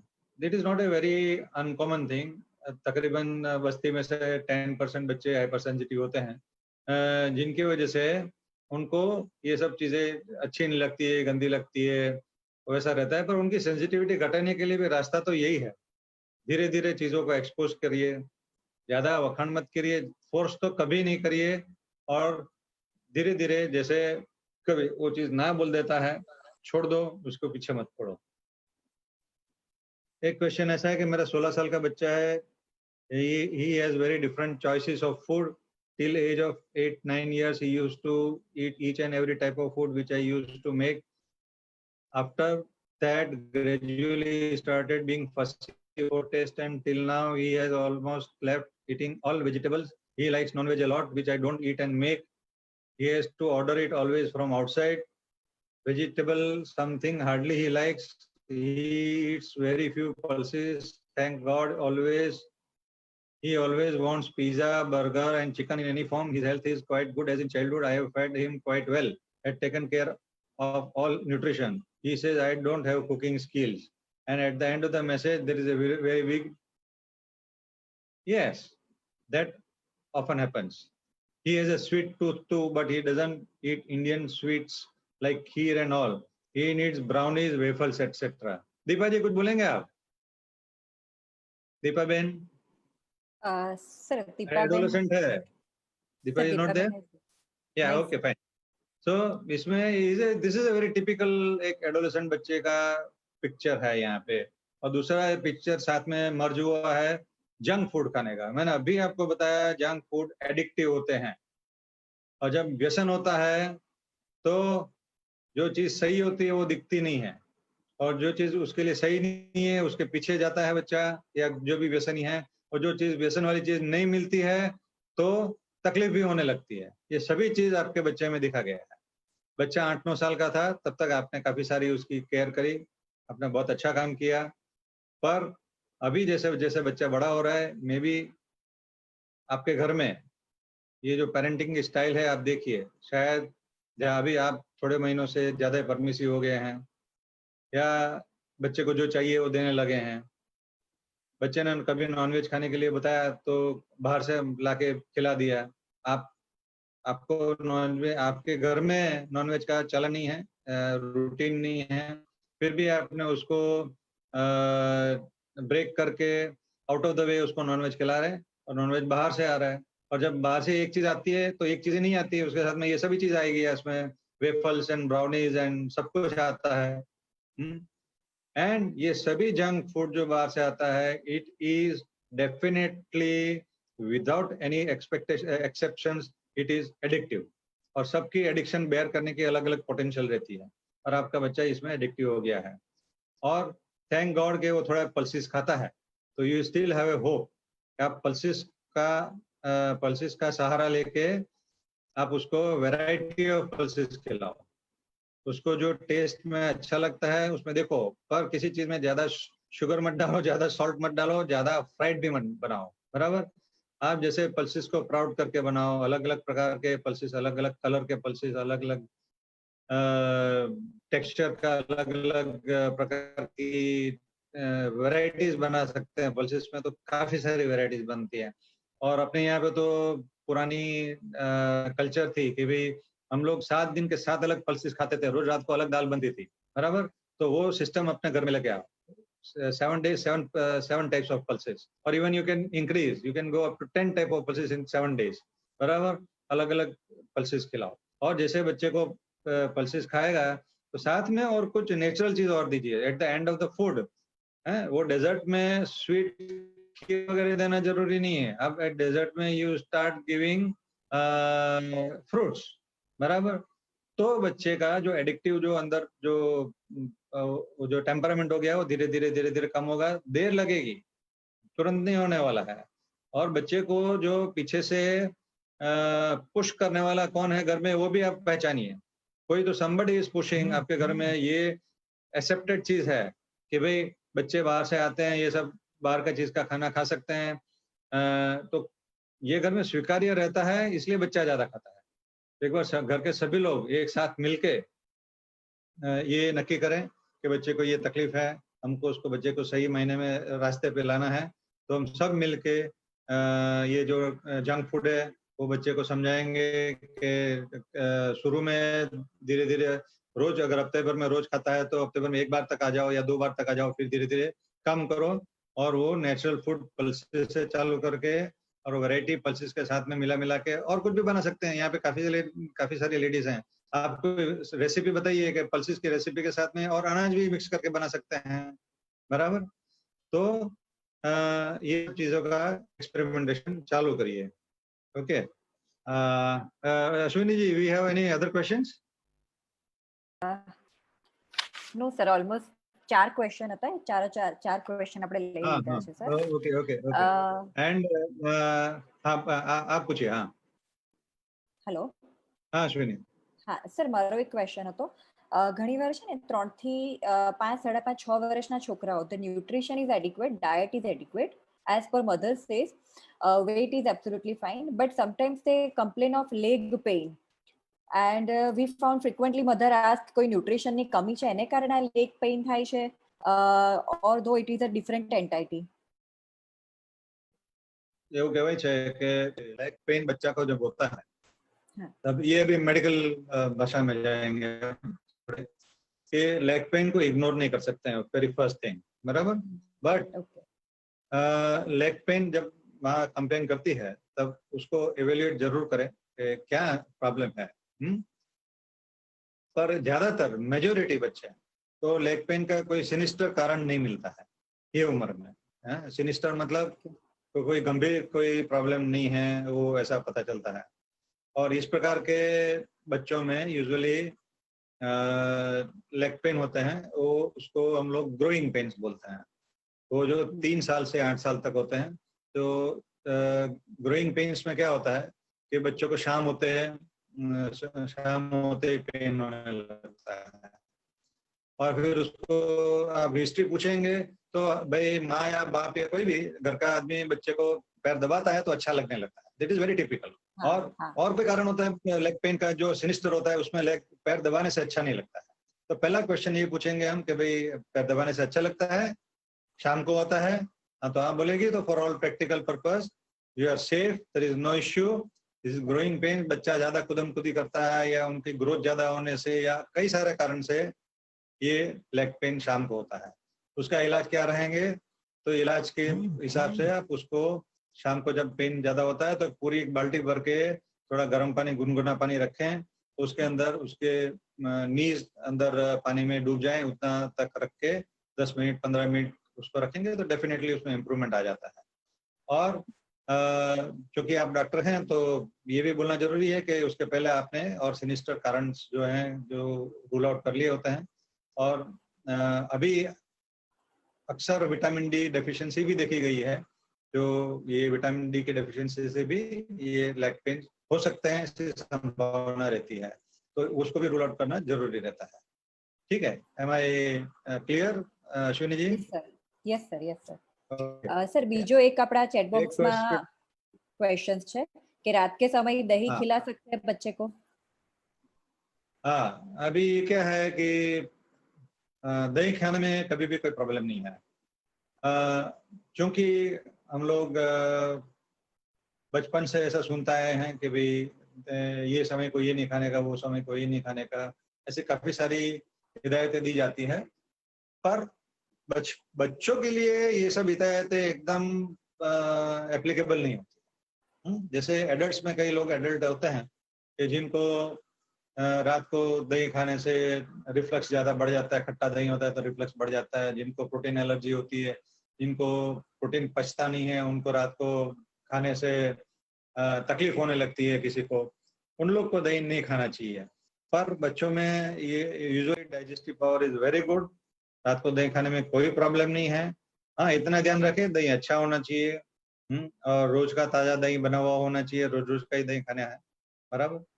तो ये दही के बारे में है। बीच में एक और प्रश्न था,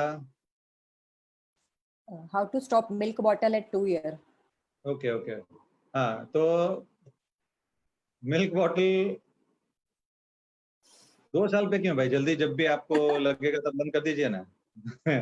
milk bottle as early age बंद करो, अगर बच्चा अभी छोटा है तो। कोई भी उम्र में मिल्क बॉटल तो ये जंक फूड से भी ज्यादा एडिक्टिव होती है, बराबर। उसका addiction is very powerful. Milk bottle जितना लंबा चला है उतना बंद करना मुश्किल पड़ता है, बराबर। मिल्क बॉटल बंद करने के लिए अभी अच्छा है कि बच्चा 2 साल का हो गया है, जैसे सपोज, तो 2 साल का बच्चे को आप जो भी बात करते हो समझ में आती है, कुछ ना कुछ तो समझ में आ जाता है और वो रिएक्ट भी करता है। तो 2 साल के बच्चे के साथ में आप 2-3 नुस्खों से या 2-3 अप्रोच से मिल्क बॉटल बंद कर सकते हैं। पहला एक अप्रोच ये रहता है कि आप उसके साथ रोज देखो कि कभी उसको ज्यादा बोतल जरूरत है। आप उसको सबसे ज्यादा जरूरत है बोतल, वो समय को डिस्टर्ब मत करो अभी। जब कम से कम उसकी जरूरत रहती है वो टाइम को बोतल को आधे से कम भर दो, जितना रोज पीता है उससे कम भरो, बराबर। तो वो उसको लगेगा नहीं ज्यादा कि मम्मी ने कुछ काम कर दिया है। फिर धीरे धीरे वो टाइम को आप बोतल की क्वांटिटी अंदर कम करने से वो टाइम का आप उसको बंद कर सकते हैं। फिर जो टाइम को उसको बहुत ज्यादा जरूरत है तब देखो कि वो टाइम को भी बाद में धीरे धीरे कम कर सकते हैं। अभी बॉटल की जरूरत कई बार क्या होता है कि इट इज नॉट फॉर के उसका पेट भरने के लिए चाहिए, उसको रात को बॉटल ज्यादा चाहिए खाली चूसने के लिए, बराबर, नींद लाने के लिए। तो उसका कोई ऑल्टरनेटिव ढूंढिए, क्या ढूंढ हो सकता है? तो कभी कभी क्या होता है कि जैसे मम्मी के साथ में बच्चा सोता है तो उसको जाके उसको दादा के साथ में या नानी के साथ में या और कोई पापा के साथ में बच्चे को सुलाने की कोशिश करो।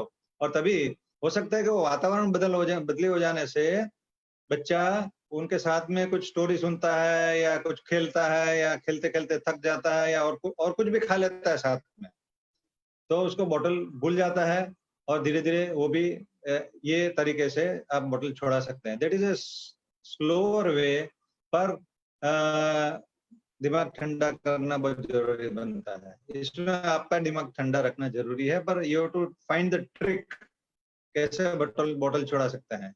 और फिर जब बच्चा बोलता है कभी तो बोतल छुपा दिया या बोल दिया कि आज तो बोतल बेटा खत्म हो गई है, खराब हो गई है, ऐसा भी कर सकते हैं। और मैंने अपने खुद की प्रैक्टिस में ऐसा भी देखा है कि ऐसा भी काम होता है कि जैसे बच्चे को 2-2.5 साल का बच्चा है, बोतल बहुत पीता है, उसको ले गए आप तापी के ब्रिज पे ले जाओ, फिर वो बोतल भी ले जाओ और हाथ में गलती से बोतल गिर जाती है नदी में, बराबर गिरा देने की। फिर देखो बच्चे को बोला हो बाबा बोतल नीचे गिर गई, अभी क्या करेंगे?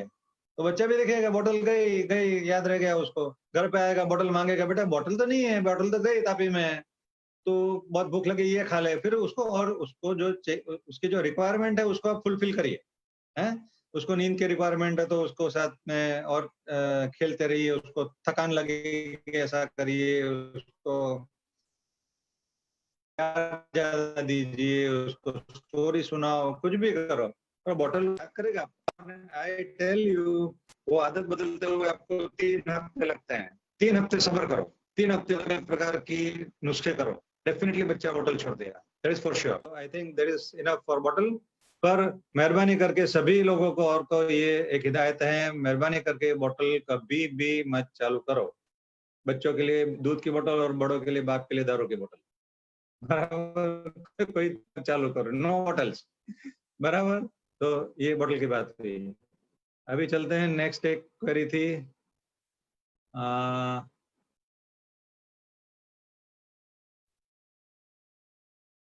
a 4-year-old son is having adequate food, having breakfast, lunch, dinner properly, also eating fruits, but weight is constant, okay, hovering around 13 kg to 13.5 since last 7 to 8 months. Is it normal? He plays a lot, so doing lot of physical activity, okay. अभी देखा जाए तो ये उम्र में question ये है कि मेरे बच्चे का वजन सही बढ़ रहा है या नहीं, बराबर, ये एक्चुअल क्वेश्चन है। बच्चा सब कुछ खा रहा है, सब कुछ अच्छा है, खेलता है, फिजिकल एक्टिविटी सब सही है, तो ये उम्र में कितना वेट बढ़ना चाहिए? बराबर, ये उम्र में पूरे साल में बच्चा 1.5 किलो बढ़ता है ऑन एन एवरेज, एक साल में 1.5 किलो। अभी आपके बच्चे का आधे किलो तो बढ़ ही गया है अभी 6-7 महीने में, बराबर। तो सब सही चल रहा है, ऐसा कोई गंभीर घटना नहीं है, हैं? तो कई बार ये उम्र में ऐसे फेजेस भी आते हैं जब ग्रोथ स्लो हो जाता है। कई बार 6 महीना साल भर ऐसा निकलता है कि कई बच्चों का ग्रोथ स्टैटिक भी हो जाता है। पर जब तक बच्चा अच्छा खा लेता है, जब तक खेल लेता है, जब तक सो लेता है, जब तक क्रैंकी नहीं है, हैं? और तब तक आप कोई परेशानी मत करिए। बच्चा बीमार नहीं है कोई हिसाब से, तो आप कोई परेशानी मत करिए। अगर आपने ऑफ लेट अभी आपने आप बोल रहे हो कि पिछले 7-8 महीनों से वजन नहीं बढ़ रहा है, तो थोड़ा इंट्रोस्पेक्ट करिए।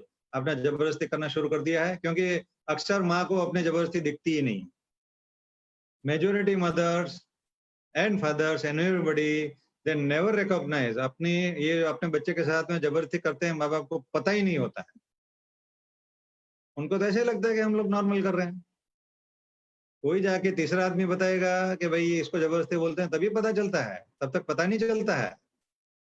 और जब कोई तीसरा आदमी बताता है या डॉक्टर भी बताते हैं, तब वो स्वीकार करना भी बहुत मुश्किल है, क्योंकि कोई बोलता है कि मैं जबरदस्ती कर रही हूँ मेरे बच्चे के साथ, मैं भी जबरदस्ती नहीं करना है, वो तो एकदम से दिमाग में जाता ही नहीं है। It is impossible. तो जैसे मैंने पिछले सेशन में बताया कि अगर पेरेंटिंग आपको सीखना है, पेरेंटिंग के सभी प्रिंसिपल्स फीडिंग में आते हैं। अगर फीडिंग में आप सभी प्रिंसिपल्स अप्लाई कर सकते हैं तो you are a successful parent. आपको सभी और चीजों में, मीडिया में या उसमें या एडोलेसेंट में, सभी में आप सक्सेसफुल हो जाएंगे। तो very first thing that is most difficult is to accept, वो स्वीकार करना कि मैं अपने बच्चे के साथ में जबरदस्ती खाना खिला रही हूँ या खाना खिला रहा हूँ या मेरी पत्नी खिला रही है। It is the most difficult thing. ये ऑब्स्टेकल को पार कर देते हैं, ये आप स्वीकार कर लेते हैं कि हाँ इसको तो भाई जबरदस्ती बोलते हैं। फिर मोस्ट डिफिकल्ट थिंग इज अपना खुद का बिहेवियर बदली करने का। खुद का बिहेवियर बदलता ही नहीं है घड़ी भर में कि हम लोग बच्चे के साथ में बिहेवियर बदली करेंगे। जब तक आप अपना बिहेवियर बदली नहीं करोगे तब तक बच्चे का बिहेवियर बदली होने वाला नहीं है। That is for guarantee. बराबर। आप पैसों से खाना ला सकते हैं, पैसों से सब चीज ला सकते हैं, पर पैसों से अपना बिहेवियर बदली नहीं कर सकते हैं। बिहेवियर बदली करने के लिए अच्छा पेरेंट बनना बहुत जरूरी है। इसलिए ऐसे सब पीपीएल वगैरह सेशंस हम लोग करते हैं। तो हम कहाँ पे थे Ashwini? I just waived away. हाँ, तो बच्चे के साथ में अपना बिहेवियर कैसा रहा था वो चेक करिए। हो सकता है कि पिछले 6-7 महीनों में आप बच्चे के साथ में जबरदस्ती आपने शुरू कर दिया है, क्योंकि ये उम्र है जब बच्चा ना बोलने का भी शुरू करता है। बराबर। बच्चा ना बोलता है तभी आपकी जबरदस्ती और बढ़ जाती है, आपकी इंतजारी और बढ़ जाती है। तो हो सकता है कि सबकॉन्शियसली या अननोइंगली आपने जबरदस्ती चालू करी है, इसलिए बच्चे का एवरेज खाना कम हो गया होगा, पर बच्चे को कोई प्रॉब्लम नहीं है। बराबर। तो वहां से आप शुरू करिए। Next question.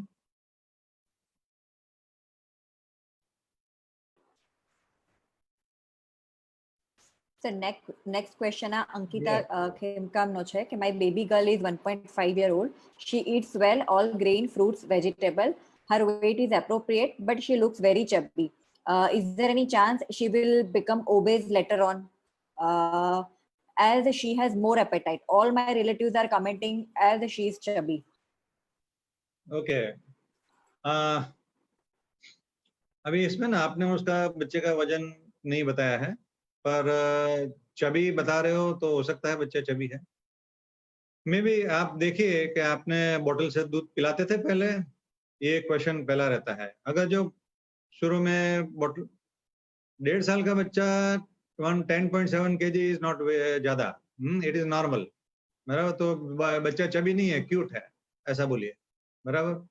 तो आप यहीं से आप रुक सकते हैं हम लोग, अगर ये प्रश्न का जवाब देना बंद करना है तो।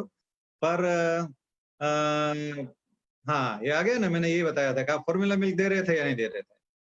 अगर बॉटल मिल्क, फॉर्मूला मिल्क देते हैं तो ये जो चबी सा लुक आने लगता है, क्योंकि उनकी जो फैट डिस्ट्रीब्यूशन है वो अलग हो जाती है।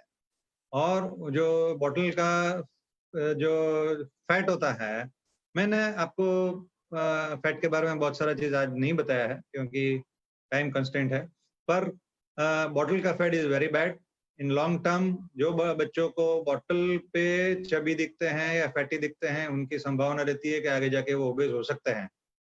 तो और दूसरा ये आपने बताया कि शी हैज मोर एपेटाइट।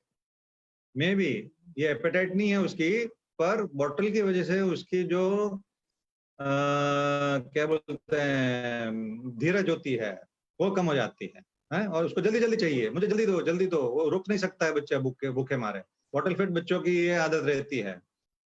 तो अगर ये आदत है तो आप उसको एपेटाइट के हिसाब से मिस इंटरप्रेट करती हैं कि उसका एपेटाइट बढ़ गया है। एपेटाइट नहीं है, पर उसकी धीरज नहीं है। तो वो डिफरेंशिएट करिए।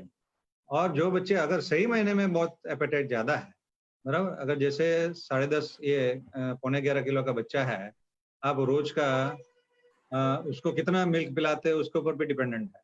अगर आप उसका रोज का 750 ml से ज्यादा उसका मिल्क जा रहा है तो definitely it is a alarming sign, बराबर। तो you should first very rapidly come down to a lesser quantity of milk, to less than 500 ml and preferably to less than 350 ml of milk, and stop bottle. Bottle बंद करोगे तो आपका ये सब धीरे धीरे धीरे कम होने वाला है। तो this is my advice to you. Can we go to next question? Yes sir, બીજો એક લાસ્ટ ક્વેશ્ચન છે જીયા ઝવેરીનો કે my daughter is 6 year old. Whenever she have to take food, she can't sit. She wants some activities after so much tired. She can't sit, but wants the thing. I think so. She mean to say that she is more involved in the activity rather than enjoying food. So for that reason, she is not eating food in a proper way and also not eating in a school. Then what we can do for that? एक minute, yeah, I'm reading it. But want something to do, she can feed herself. But if all are together doing lunch or dinner, she wants to do play activities when she's taking food. What should I do? For this reason, she is not eating food proper in school or anywhere outside. What can have to do my side? And that's why she is not full, or she is cranky or angry. If she is full, she is happier. Okay, fine. Friend, 6 साल का बच्चा शांति से बैठ के खाता नहीं है, आपका ये पहला प्रश्न ये है, बराबर। उसको कुछ ना कुछ एक्टिविटी चाहिए। दिस कॉल्स फॉर अगेन, आपने बच्चे को पहले से कैसे खाना खिलाने का शुरू किया है, दैट इज वेरी इंपॉर्टेंट। अगर बच्चे को आपने पहले से छोटा था तब से टीवी स्क्रीन बता के खाना खिलाते हो, या कोई खिलौना दे के खाना खिलाने की कोशिश करी है, या आपने कोई डरा धमका के भी खाना खिलाने की कोशिश करी है, तो बच्चे का टेम्परामेंट यूं बदलता है, जिसमें उसको कोई ना कोई सपोर्टिव चीज चाहिए जो उसको खाने के टाइम में डिस्ट्रैक्ट करेगा। वो she eats by distraction rather than she doesn't eat because of distraction, ऐसा नहीं है। तो ऐसे बच्चे होते हैं जिनको डेप्थ में जाना जरूरी है कि फीडिंग पैटर्न कैसे आपका बना हुआ है। दूसरा और वेरी इंपॉर्टेंट थिंग, 6 साल पे अगर बच्चा शांति से बैठ के नहीं खाता है तो और भी देखना जरूरी है कि बच्चा और चीजें कैसे करता है। जैसे और बच्चों के साथ में खेलती है बच्ची बराबर, या झगड़ा करके आ जाती है, और कोई गेम पूरी कर सकती है या गेम पूरी नहीं करती है, या कोई गेम खेलते हुए कुछ हार जाती है तो हार सहन नहीं होती है और झगड़ा कर लेती है, या खेलना छोड़ देती है। कोई बुक पढ़ने को जाती है तो बुक में एक पूरी स्टोरी पढ़ती नहीं है, आधी स्टोरी छोड़ के भाग जाती है। ऐसी सब चीजें भी पूछना जरूरी है। तो अगर बच्चा अपना खुद का टाइम पास भी सही से नहीं कर सकता है, तो it is even a problem. So जो बच्चे को अगर आदत, अगर आपने जैसे बताया कि उसको और कोई प्रॉब्लम नहीं है, 6 साल की बच्ची है, स्कूल जाती है, तो स्कूल में उसको एक सही माने एक जगह पे बैठ सकती है या नहीं, टीचर्स की क्या कंप्लेन है? क्योंकि यूजुअली 6 साल का बच्चा अगर स्कूल पे आपने भेजने का अभी चालू किया है तो और बच्चों के साथ में बैठ के स्कूल में खा ही लेगा, यूजुअली उसको कंप्लेन नहीं आती। अगर कंप्लेन आती है तो you have to think of that your बच्चू has to be evaluated for behavioural problems like attention deficit. क्योंकि बच्चा घर पे भी प्रॉब्लम करता है, खाता नहीं है, एक जगह पे बैठता नहीं है, और स्कूल पे भी ये प्रॉब्लम हो रही है, खाता नहीं और बैठता नहीं है। So that at two settings, if same problem is occurring, you have to think and you have to evaluate for bachchu who is not able to sit in a proper way, or not unable to do a full function in a proper way. And eating is one such function. And if eating is affected, then definitely other areas has to be evaluated. अभी एक और question है, हाँ। And half year my son not drinking milk or any other milk products, only 100 ml in a day, milk and weight 22 kg is the proper weight. Okay, bye. हाँ, बच्चा दूध नहीं पीता है, ओके, ये आपका प्रश्न है, और 22 किलो का है, 8 साल पे, 8.5 years, 8.5 साल पे। चलेगा, 22 kilo is not a very bad weight. और दूध अगर 100 ml से ज्यादा नहीं पीता है तो भी चलेगा, ऐसा कंपलसरी नहीं है कि दूध आपको दूध ही पीना है, पर milk has got a value for its proteins and milk has value for its calcium. तो अगर आपको बच्चा डायरेक्ट दूध नहीं पीता है तो आप उसको पनीर बना के खिलाओ, बराबर, आप दूध का दही बना के खिलाओ, ये 2 चीज कॉमनेस्ट आप दे सकते हैं। फिर दूध की बनी हुई ज्यादा स्वीट ना हो ऐसी चीजें बना के खिलाओ। आप पनीर फाड़ के पनीर का सब्जी भी बना के खिला सकते हैं। तो दूध का आप अलग अलग प्रकार से आप उसको बच्चे को दे सकते हैं। जैसे आपको रोज का 500 ml मिल्क देना है तो हो सकता है 100 ml मिल्क आपने 150 ml दे दिया डायरेक्टली, बाकी का और कुछ बना के खिलाओ, that is not an issue, बराबर। तो और फिर भी अगर दूध नहीं पीता है बच्चा इससे ज्यादा तो चलेगा, आप और कैल्शियम और प्रोटीन के अच्छे सोर्सेस डाइट में इंक्लूड करिए, हैं। जैसे पल्सेस, हर प्रकार की पल्सेस होती हैं, हर प्रकार की दाल होती हैं, वो सब प्रोटीन के लिए they are good sources. If you are eating non vegetarian food then fish is one of the best foods for बच्चों के लिए, प्रोटीन्स के लिए। और दूध का जो दूसरा वैल्यू रहेगा कैल्शियम का, आप रागी खिलाओ, हैं, तिल खिलाओ, till white till, it is full of calcium, and you can give a substantial amount of till also. Then आप अगर अगेन नॉन वेज में फिश और चीजें खिला के आप कैल्शियम की पूर्ति कर सकते हैं। Another thing is vitamin B12, जिसके लिए दूध देना जरूरी बनता है। इसके लिए अगेन सब्जियां होती हैं अलग अलग प्रकार की, पत्ते वाली सब्जियां होती है, वो भी कैल्शियम के लिए बहुत अच्छी होती है, सब पत्तेदार सब्जियां, वो भी आप खिला सकते हैं। So that is not an issue. What can we do? That is again regarding that child who is not able to sit properly. You have to get her evaluated. If you still find that you are not able to come to some conclusion, you have to consult some good doctor who can evaluate the things, who can evaluate the behavior of the child. Not all doctors are able to evaluate the behavior of a child. Okay. First thing what you can do to help this child is that you can allow her, or rather spend good time with self-induced activity rather than activities based on some other things। मतलब उसके हाथ में कोई चीज देने से जो activity करेगी वो हाथ में रख के चीज करेगी, खिलौने से या टीवी देखते या कोई, वो एक्टिविटी बंद करवा के आप खुद एक्टिविटी करेगी वैसी एक्टिविटी करवाइए। जैसे कि खाना खाने टाइम उसको हम लोग एक्टिविटी दे सकते हैं, बच्चा तो आप यहाँ पे हम लोग 10 गिनती करेंगे तब तक बैठेगी और खाएगी, बराबर। उसको थोड़ा सा छोटा सा चैलेंज देना है, तो यहाँ कितनी गिनती करके बैठ के खा सकती है, जैसे 5 सेकंड या 5 बैठ सकती है, 5 सेकंड 10 सेकंड, तो उसको प्रेस करो, ओके ताली बजाओ, वेरी गुड, हम लोग आज इतनी मिनट बैठ सके हैं, तो ऐसा। और फिर जो खाती है उसका वर्णन कराओ, उसके साथ खाते हुए बातें कराओ दिन भर की, तो वो बातें कराते हुए खुद इन्वॉल्व होती है। तो ऐसी एक्टिविटी कराओ जिसमें खुद इन्वॉल्व है, खुद का ब्रेन इन्वॉल्व है, तो ऐसी एक्टिविटी से बच्चा को हेल्पफुल रहता है और वो शांति से बैठ पाएगा।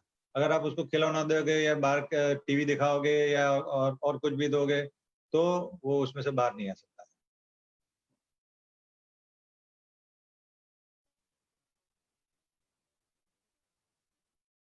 So we are finishing towards our time. Ashwini ji? Yes, sir. Any more questions?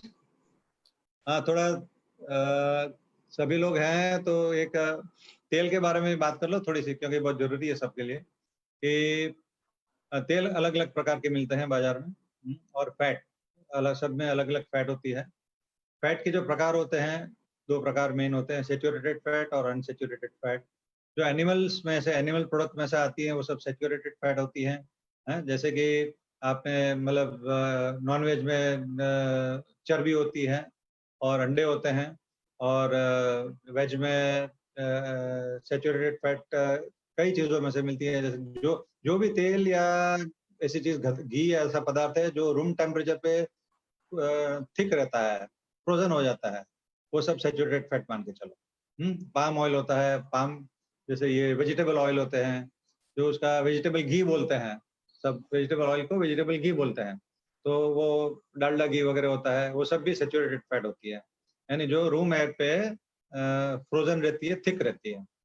फिर अनसैचुरेटेड फैट होती हैं, वो उसमें दो प्रकार की रहती है, मोनो अनसैचुरेटेड और पॉली अनसैचुरेटेड। तो जो मोनो अनसैचुरेटेड रहती है उसको आप रूम टेम्परेचर पे वो थिन रहते हैं, दोनों प्रकार के तेल लिक्विड ही रहते हैं, पर उसको जैसे फ्रिज में रखोगे तो मोनो अनसैचुरेटेड फैट थिक होने लगता है, बराबर, फ्रोजन होने लगता है। और पॉली अनसैचुरेटेड होता है, वो उसको फ्रिज में रखोगे तो भी लिक्विड ही रहता है। तो ऐसी सिंपल सी डेफिनेशन लेके आपको ये देखना है कि कम से कम सैचुरेटेड फैट खाओ। सैचुरेटेड फैट जिससे वो कोलेस्ट्रॉल बढ़ाता है, और ज्यादा सैचुरेटेड फैट खा नहीं सकते हैं अगर घी भी है तो। और मोनो अनसैचुरेटेड फैट और पॉली अनसैचुरेटेड फैट ज्यादा खा सकते हैं। पॉली अनसैचुरेटेड फैट हेल्थ के लिए अच्छे रहते हैं, बराबर, उसमें usually sunflower oil, safflower oil और कैनोला ऑयल ये सब होते हैं जो खुराक के लिए अच्छे हैं। अभी रही बात कितना खाना चाहिए, तो एक आदमी को रोज का 20 ग्राम से ज्यादा फैट नहीं खाना है, ऐसा गिनती कर लो। आपके घर में जैसे 4 लोग हैं, बराबर है, तो 4 लोग का या 5 लोग का मानो, तो रोज का 5 लोग यानी 100 ग्राम से ज्यादा फैट आपके घर में 5 लोग मिलके नहीं खाने का, उससे ज्यादा नहीं खाने का। तो महीने भर में कितना होगा, बराबर, तो महीने भर में 3 किलो से ज्यादा नहीं खा सकते हैं। आप ऐसा सिंपल गिनती करके रखो, यानी अगर आपके घर में 5 लोग हैं तो 3 लीटर का एक बोतल या एक जगह पे निकाल के रख देने का, उससे ज्यादा यूज नहीं करने का। 3 लीटर में घी भी आ गया और तेल भी आ गया। ऐसी डेफिनेशन लेके चलोगे तो आपको पता चलेगा कि आप लोग कितना फैट खाते हैं, और इसमें बाहर का जंक फूड का फैट भी नहीं देने का, यानी ये घर का फैट हो गया। अगर आप बाहर से पैकेट लाते हैं रोज का, मैं अब आपको एक असाइनमेंट देता हूँ, सभी लोग अभी खैर मैं तो नेक्स्ट टाइम अभी आपको मिलने वाला नहीं हूँ, पर अश्विनी जी मिलने वाली हैं, तो आपको ये असाइनमेंट पास ऑन कर लीजिए कि आप आज से अपने बच्चे को सुबह से शाम में क्या क्या खिलाते हो, उसमें से 2 कंपार्टमेंट बना दीजिए, एक नेचुरल फूड और एक बाजार से लाया हुआ फूड, कुक्ड फूड जो भी है, उसका लिस्ट बनाने का चालू करो, 2 कंपार्टमेंट बना के, 2 कॉलम बना के, है। और जो बाहर से जो भी आता है खाना, including chocolate, biscuit, ice cream, bakery का चीज, कुछ भी चीज होता है तो उसमें डालिए, है। और फिर देखिए 1 वीक आप करके देखो, उसका 1 वीक के बाद में टोटल करिए, है। तभी देखो आपको पता चलेगा कि आप सही महीने में फैट खाते हो, कितना नहीं खाते हो, कितना जंक फूड खाते हो, तभी ही पता चलेगा, नहीं तो नहीं पता चलता है। और होटल में जाके खाया तो उसका भी गिनती करिए। अभी लॉकडाउन में भी आप होटल में नहीं जाते हो तो आप लॉकडाउन के पहले का सिनेरियो आपका लिख के रखिए, बराबर, वो बहुत जरूरी है। अभी नहीं पता चलेगा। तो ये बहुत इंपॉर्टेंट है फैट के बारे में, क्योंकि fat is a big problem everywhere, है।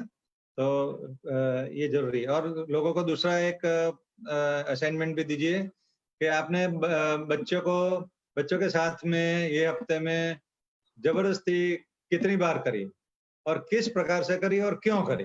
3 चीज, जबरदस्ती करी, हाँ या ना, किस प्रकार से करी और क्यों करी, बराबर।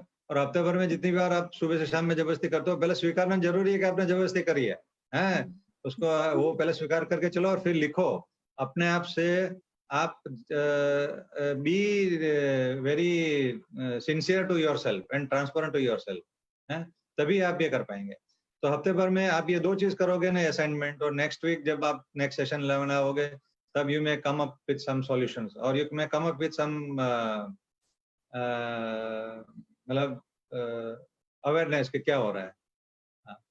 तो ऑयल रिफाइंड नहीं खाना है। मैंने अभी आपको ये कोई somebody is putting up a chat that oil refined खाना है, नहीं खाना है। रिफाइंड ऑयल्स खाने में भी मुश्किल है। रिफाइंड ऑयल्स में जो ओरिजिनल ऑयल के जो जिसको हम कचरा बोलते थे, रिफाइन करके निकाल दिया है, उसकी जो वैल्यू रहती थी, उसमें जो भी नट्स होते थे, जो तेली बिया में से जो ऑयल बनता है, उसका जो विटामिन वगैरह होते हैं रिफाइंड ऑयल में निकल जाते हैं, काफी सारे विटामिन निकल जाते हैं।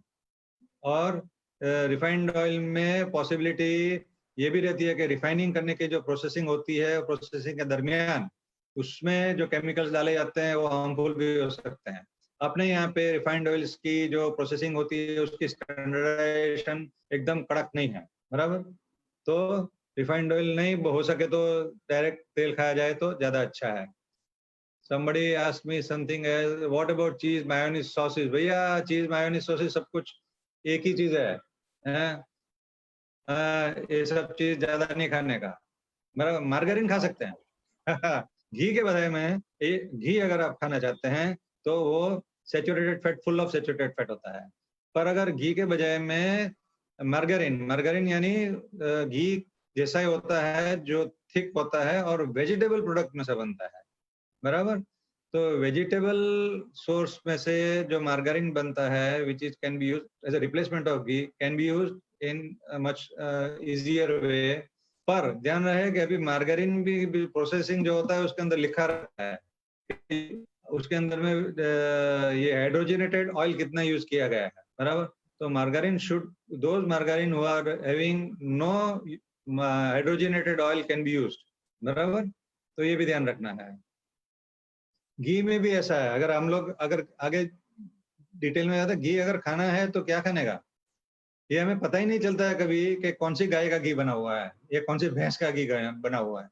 जो गाय भैंस घास खा के दूध देती हैं उनका घी तेल खाना चाहिए, उनका घी खाना चाहिए, बराबर। तो जिनको वो तैयार कैटल फूड दिया जाता है सीड बेस्ड, बराबर। कैटल फूड जो होता है वो घास में से नहीं बनता है, वो कई सारे चीजों का कचरा बना के उसमें से बनाते हैं। वो वाला घी होता है ना, वो अच्छा नहीं होता। वो उसमें सैचुरेटेड फैट की अमाउंट ज्यादा रहती है। और जो घास खा के गैया और भैंस देती है दूध, उसमें से बनाते हैं, उसमें सैचुरेटेड फैट कम रहता है।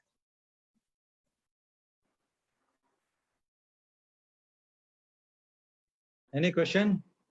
हाँ, तो चीज, मेयोनीज, सॉसेस आउट, सब में सॉल्ट ज्यादा रहता है। Very first thing that is bad about all the thing, cheese, mayonnaise, sauce में salt content is too high, बराबर। दूसरा कि सभी में कोई न कोई प्रिजर्वेटिव रहते हैं, बराबर। और वो जो प्रिजर्वेटिव होते हैं they are food grade preservative of course, but there are no strict control as like US. US जैसा स्ट्रिक्ट कंट्रोल अपने यहाँ पे नहीं है, सबको परमिशन मिल जाती है। और परमिशन मिलने के बाद कौन क्या डालता है कौन देखने जाता है, बराबर। तो मेहरबानी करके ये सब चीजें नहीं खाई जाए तो ज्यादा अच्छा है। खाने में देसी रहना बहुत जरूरी, खाने में हमेशा होम फूड। अभी जैसे जैसे कई चीजें बाजार में मिलती हैं तो आपको ज्यादा अलर्ट रहना जरूरी है। एडवर्टाइजमेंट की चीजों में फंसना नहीं है, आपको अपनी बुद्धि का इस्तेमाल करना है और सभी चीज स्वीकार करके नहीं चलना है, क्योंकि ये सब चीजें अपनी हेल्थ के ऊपर असर करती है, बराबर। तो अपडेटेड रहना जरूरी है। Remain updated. Okay.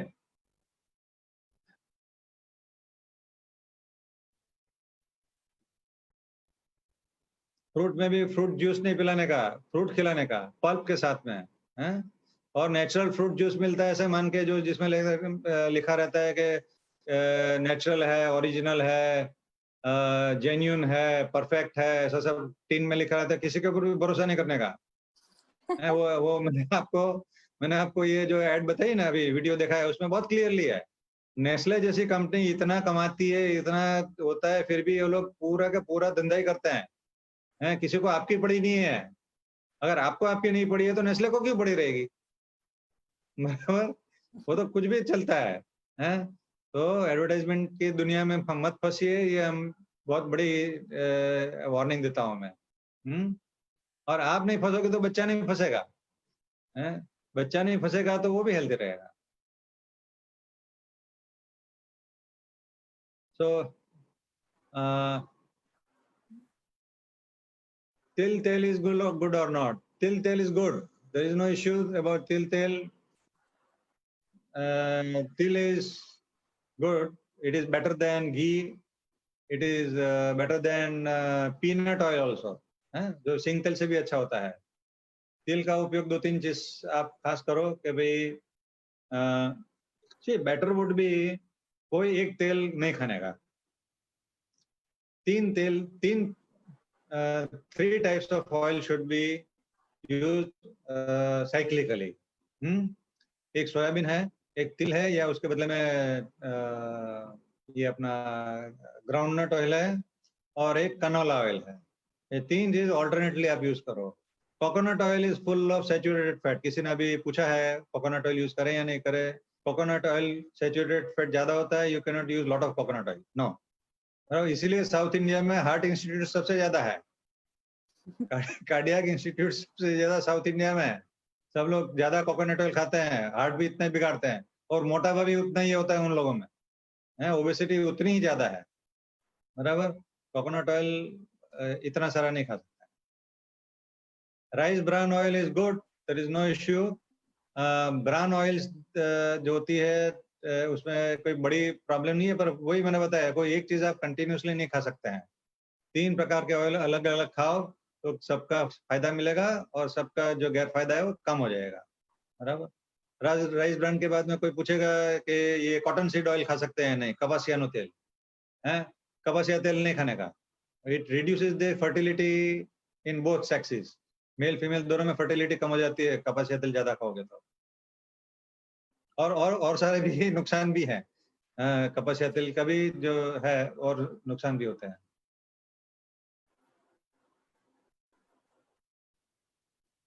I think, sir, we have covered all questions. Yeah, and we have covered 10:21. many things, and I also enjoyed today.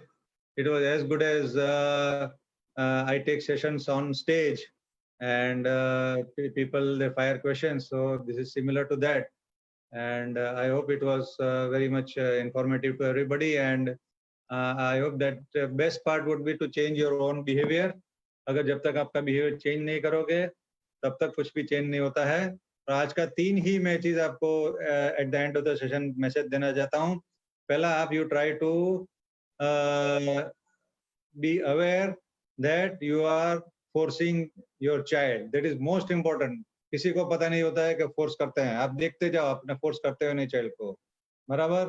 दूसरा, एडवर्टाइजमेंट की जफा में से निकलिए. कुछ भी दिखता है, लोग आजू बाजू वाले चालू हो जाते हैं तो आप भी चालू मत हो जाओ.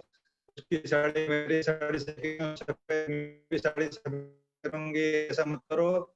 आप अपना दिमाग लड़ाओ. Be updated on feeding habits. बराबर. तीसरा, नेचुरल फूड ज्यादा खाओ. उसमें आप जो भी खाते हो, बच्चा हो या आप हो, आधी थाली वेजिटेबल्स एंड फ्रूट से भरी होनी चाहिए. वो आप पहले खाओ. थाली भरो, पहले वेजिटेबल फ्रूट्स अंदर आधा भर दो, फिर वही पहले खाओ. बाद में दूसरा चीज खाने का चालू करो. फिर पेट भर जाएगा तो पूरा पेट फाड़ के मत खाओ. बराबर. रुक जाओ. इससे हेल्दी रहोगे. See you. Good night. Good night. Bye bye.